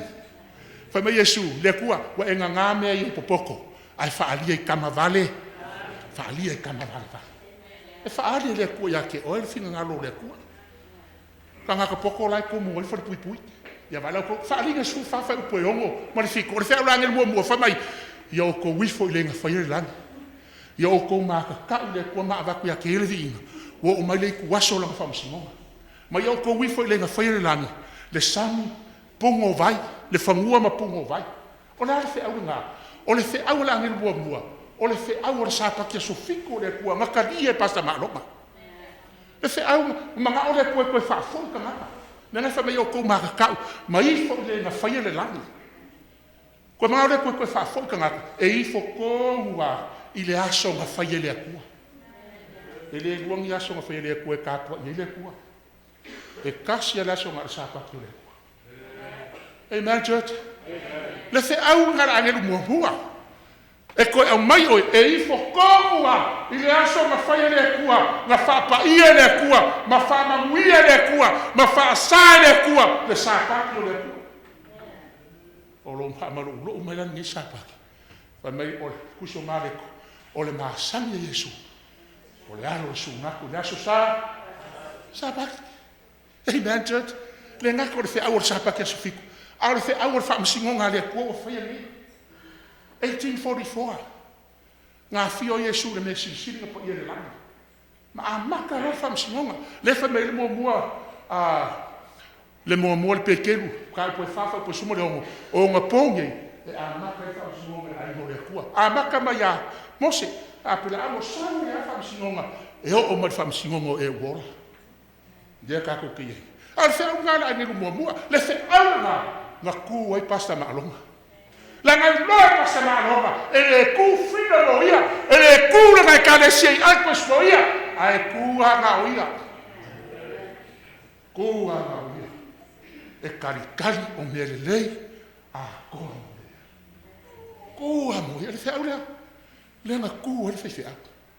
Whea ua le angelu lungolua. Wharinga su whawhau poe vadu. Whea ua le angelu lungolua. Whafonga le lau whaika ua le mau. Ua pa'u paperongia le aitele. A sea ua pa'u paperongia. A wawa ia whaingu umai le waingo ko sao na whaika. O langa whaika anga. O paperongia. O le aka e sabore tu paperu. O le wha se ingo ngana. Le ngai ai le olo le whau paperu. Fio mai le kua le langi wha ka paperu nganga. Ngā mai le aka o paperu ngā paperongia la. E wha maana la mai le pa'u le ekalesia ke le siango. Le ekalesia le wha kua Iesu malonga usori ki a kukas. Le i le aka o Efeso. I le wha ringa e ua. Ma le aka o le ekalesia fiku. O le kara ana na le ekalesia ke le siango. Ma le teimi le wha kua Iesu malonga usori. Le ekalesia ngai ka o Catholic Church. Mother of all churches. Universal Church. O le ekalesia Catholic Church. Amen, church? E le wai maharwa la mga usori. O loko kako i kōni o mara. Yeah. Because o loko o mai i kako, o loko polo ke sango. Protest whawhia. Protest ina uofi mea o ngā whapaupau le kāresia. O ngā protest ai lea. A sa o le upu o le kike. E i kako loko. Kulohu wape ko whaia. Lango le fionga le kua le pelu. O sa whaia o whaelonga yo. Apa kula roi i ma o le whoa kā ai e whaia o le whaia. Wa bela o fa fe kai e ni ma kai au ka ai vai ho ka ya na u amen church ka wa ai o ke fia pe ka la no wala wa ya keriso amen e hokio le mangu le fe au nga pa perongia asia wa fa aingu ngo woma i le wai na fe ka ana ka si ya ka are ka le si kuro na Yesu. Ale kalesia le wa fai ka amaria a wa onga fa pa ofina ina wali wa Constantina tia ko Constantina o kala anga o history le kam kala ko sa lo Constantina ma mai onga fa pa ko ngole kalesia wa mai onga fa pa ya vai la le wenga wa mai onga fa pa le wenga ko sa wa mai le onga se o ka singo le sa oh pasa. E ia ora ri fe ia ora. E ia mo se ia mo me. E bea church. Wa mai ka singo las. Ai foi o ku foi kaule i se iam ka po le musu malvat. Ka si ale aso sanga ka mai e ka ole ku long Sapati ole aso sa. La fa sa mo Sunday. San la te aso la. Ka tua i la langi lango. O le aso o ngi maroka. Le kua whapapa. Awa unga wofi me koko. Manga o koe whamalama ya ke oi. Langa o whi aunga le woki ngi maroka. A ngā kua le ki ofa mai pahia. Le ki ofa me kahita eo. Wa maari liu koa. Wa mau au te markaua. A maunga o kiripo ai. Awa ngai ko yeise ua. Awa ngai ko yeise sau wai. Because o maunga o kiripoa. Ngā whae e ai mea kau. O le kaua. Anchorage. Whai mai la whionga le kua aunge ko ise au. Aunge ko ise se sau. Aunge ko ise ua se kimu. Ai sea, lango Anchorage. Ngā whae e ai mea kau o le au mai. Wa bohinge i malai. A wa whae e la mea kale si o amameka. Maari liu koa. Ma o mau au pengo le kaua. Wofi mai le kausingo le sa. Wofi mai. Le ista mar Christmas. Vai foi con isto. E fe susu ya. A le maki o apelila. Why? se ia koa fa le masina ta fumo a ko ia maki a ko le fa a ko ia bele fa ko ia la fise ia ko ole ale ai ia le mali wo Yesu ma fu hamo se mo ko vi fu hamo fo ia ia o sa fo o wa ko ke le fu hamo ise ko mi ko fa si e ko le la ma nge fu hamo Leanga, o le Easter, e whaamangako e so whanau a stati, le a kua o le masinga. Mea ngai whelangulangu wa i ai fua moha, la ngai whelangulangu wa i le masinga kuno. Amen, church? Amen. Ai le whapenga maliu Yesu, ngā solo lo leo yu kai e kufi fua moha. Ke ngongo kuspa ia ngame, anga o kufi fua moha foia. Te maka winga le maka umakua moha ngai sa wai. O ke fia i fua moa o la kuro fai i le mukua moa. Wa uma kua ka fua. Ia so o mai fua moa. Ia nga mea fua moa, o ke faa longa kuro fai madu fai. Le mga ba, ke, ia ora. La ko ke, mai kamara la ko ai fua moa. O le pongi lo ke mea vako. E le isa wa ingol maliu Yesu ma fua moa. O mea faa pau. Wofi mai kukongu, nga kufi fua moa hale. Mana o le mea whamea Yesu, ai rea. O le mea whamea o ngā whapaupa. Ofi mara Krisimasi e vai oko. Lufu limo kesema, o ka mai kuspaia. Rea. Lufu limo kesema, o Malumalu le ai paia. O le aso ngā whangau Yesu. La iei leo leo māmo e le vau. Amen, church. Ngā solo ali kusi ngā ingoa kāwika. La ingo kāwika. Ngā solo ka mawhanga. Ai ngungu ali kuspaia. Au le whi nga malama hai pasa mahalogo. O le si wainga le o ngā ngahi rarulangi. Le wainga pa. A oki wari whea. A oki wari whea? Ka whi iani. A whi i o le kua le soifo. A oki aru le langi. A le aonga. Ia vai la. Le kala ia la salo. Oki la sala, sau Yesu paso, ma Yesu longa so, ke alu e fafangu la sala, ma ngaku lo so, e fafangu la e moe, la koe ala, ma lo si woki, ka o Yesu le oki le moe, e pasa mano, o le moe, ala wale fafangu la, sau no pa Yesu, a kani mare ka mare, so, a ngei le oki le makuanga, ma Yesu, o au ngei, o le ala, ma le ola, o le fakua kua mea kia, e ue ngau, ai ola pe war koe kuma le ola. Alanga lo malasa ma Yesu. Felanga alanga Yesu. Oga koe ako, o Fairview na alanga Yesu. Na alanga le langa. Pe afa i oki malula. No. O nga fa pau o nga se. Le anga ka ko wano ya le no sabe fo ya ule me sabai. A oki la mo pese le langi so kama. Ako ke va ai Facebook. Happy birthday in heaven with Jesus. Nou, verschillen we ook zou hebben. Maar poelen Jesu le hebben. Ele alu le langi se ngaka pi o pa. Ele alu le langi se ngaka fa mawalunga. Ele alu le langi se ngaka anasara. Ele alu le langi se ngaka muy maloko le. Alu le langi se ngaka o sau yelo maloko. Yang oki le oki wa so le mai le ka vale fa mai. Au ke pole e ia nga so le mai le ala ua ole lo le fa va kulo a o pole to fa makala le awa o ofi mai ko o nga mai o ka ko church ele o alu ma longa le la o le moe la o pole fionga le kua e o mai o aso e fa longa ye mo moi ku nga mau a fa la ko fio mai Yesu malanga ku nga mau ta me ko fio mai Yesu ta fa ye o ki mau o ye ko so Yesu ye ko Lazaro Solofa. Isio fa fe kaia ya Yesu nga ole ngoa Lazaro ko. Amen. Ele no Lazaro le kamwai. Kele lo kakala kamwai ku mau ia. Ku mau Lazaro. Ana le ka uale no Lazaro. Ka fefe e ku mai fa ava. O mai lo ma. Mo sai. La no Yesu e lo. Wa no. Salvafo! Oh, Malumalu. Ai whawhekai ngā o le ngoa o Lazaro. Ei, nei. E whapena le fia mai Yesu. E mala awa Yesu. Pasa maalonga. Ulu fale maia. Le fia lo.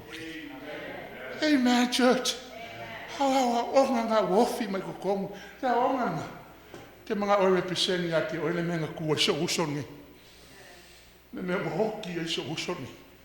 Nga umusia kangaka. Nga mui e kangaka. Nga fai upu e kangaka. A kangaka e koa. A kangaka e koa kangaka leo malo. Fe awala ngel mulmuli fe mai. Ai se ifo le mang fe. Wa mai le wongi fe awala. Ai se ifo le mang fe ai molong whakangaka. E ingur ko sao le kua. Ule lingi mali polong ko sa ele suia fo. Po nga kia i le au. A koa mare po. Olea. Pa mai ole. Ai se kasi e ifo le mang fe ai molong whakangaka. Fai longa lo maulu polonga lima. Ea. E ingu. Ia i le waingar ko sao le kua. E le suia le i polonga. E vai foko. O le kaimingi. E fifi loi le ko sao le kua molonga alu whakungoa. Le anga o le kua o le alofa lava ia e ke le ngese rungo sa. A lo ngā lofa e kumau. Ewe whauko. E uia le alofa o le kua. A o le oki a kamaka. Asia, langa i muli mai arko sa o le kua. Ia i kako. Langa o le oki o le kokongi o le anga sala. Le fe au rā lea. Lea wa mohenga i ma le fai fe au i malai. O le ale fe au. O ai. Le mangu fe ai. Church. O le mangu fe ai. O Roma popo. Amen, church? Amen. Lailo uma. He no. E o foi a kusilanga o le hisu melo kaukala kwai. Ai kele fa mau ai. La ni lava. E kan como mau fa sana laufo. O ia nga suia ko le.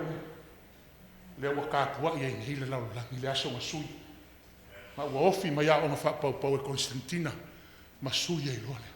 A le ko asari e na fili le. Peke kalia le whailonga le mawhiai. Peke kalia le whailonga le kuolong Sapati esfiko. Amen, church. Whai meka ko le songa fili le ola. E ola ai oe. A koa malau whanga. Le fili le ola. Le woni la ngawa mai. A mau whai kauka ko mamuriburi. Ia.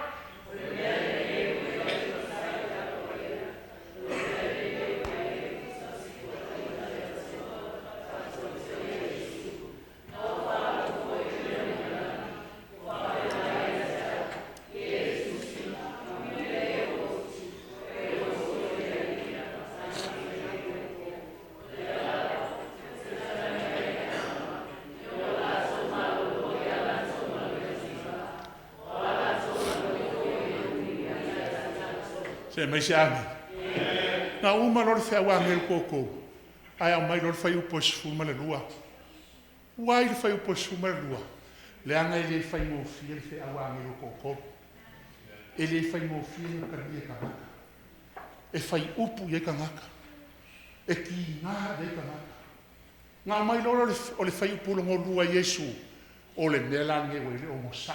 A le o mosa yo.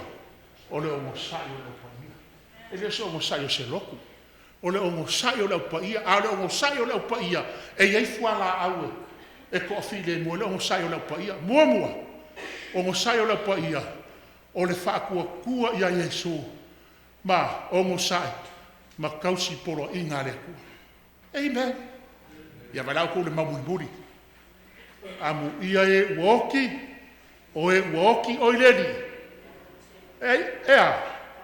e Amata i nge yonga o nga po ele o fai mele mau amu ie wo o e woki o leli e Amata mai a i ngā o nga po longo winga o nga po ma saua i ele au ke miongoa le ai a o le mau fa mai Yesu e Amata i nge kai minge i nge o nga po o nga po nga saua le au a ngero koko o nga po nga kalia le whawange le la woki ngai ia o moi ngai malai mo pasta manu a wha amu ia ia Yesu amu ia o e pasta malonga amu ia o e woki o le li aisea langa e kalia whawange le koko e le whai ngofie a le whai mai laloi wa malo loi ngā ruenga ki ngā e le whai ngofie ngā ruenga ki ngā a whai mai o ngā ruenga foi ea e muli mai a ke ila ua fili o ele kua mai longa ina kule upumongi ele kua o Yesu. Amen.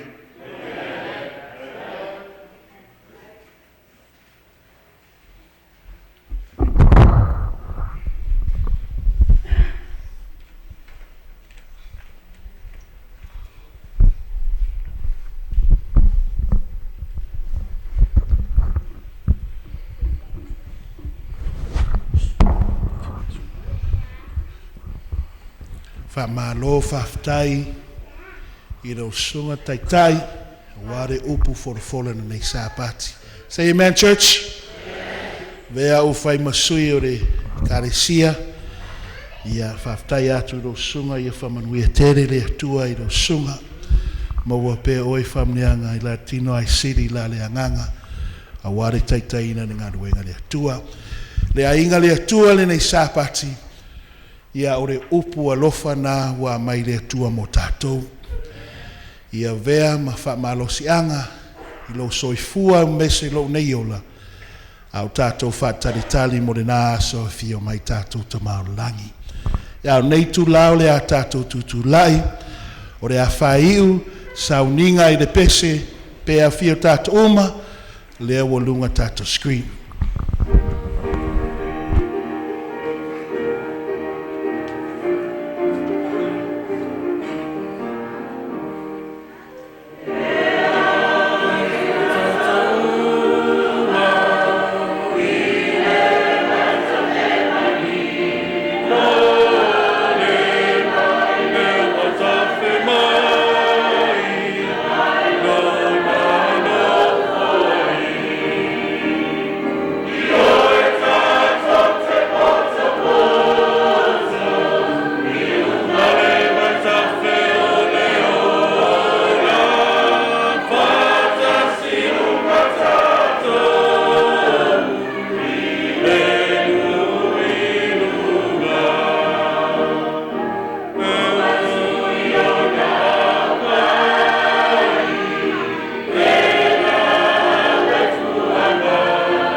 Ia ia no fine mua pai atu i o mātou fina ngalo o mātou loto. Le ia saunia o mātou aina mana i mātou tangata. Mo le aso i tia fio mai ai. Ia lava oe whaumau e whaumau. Amen.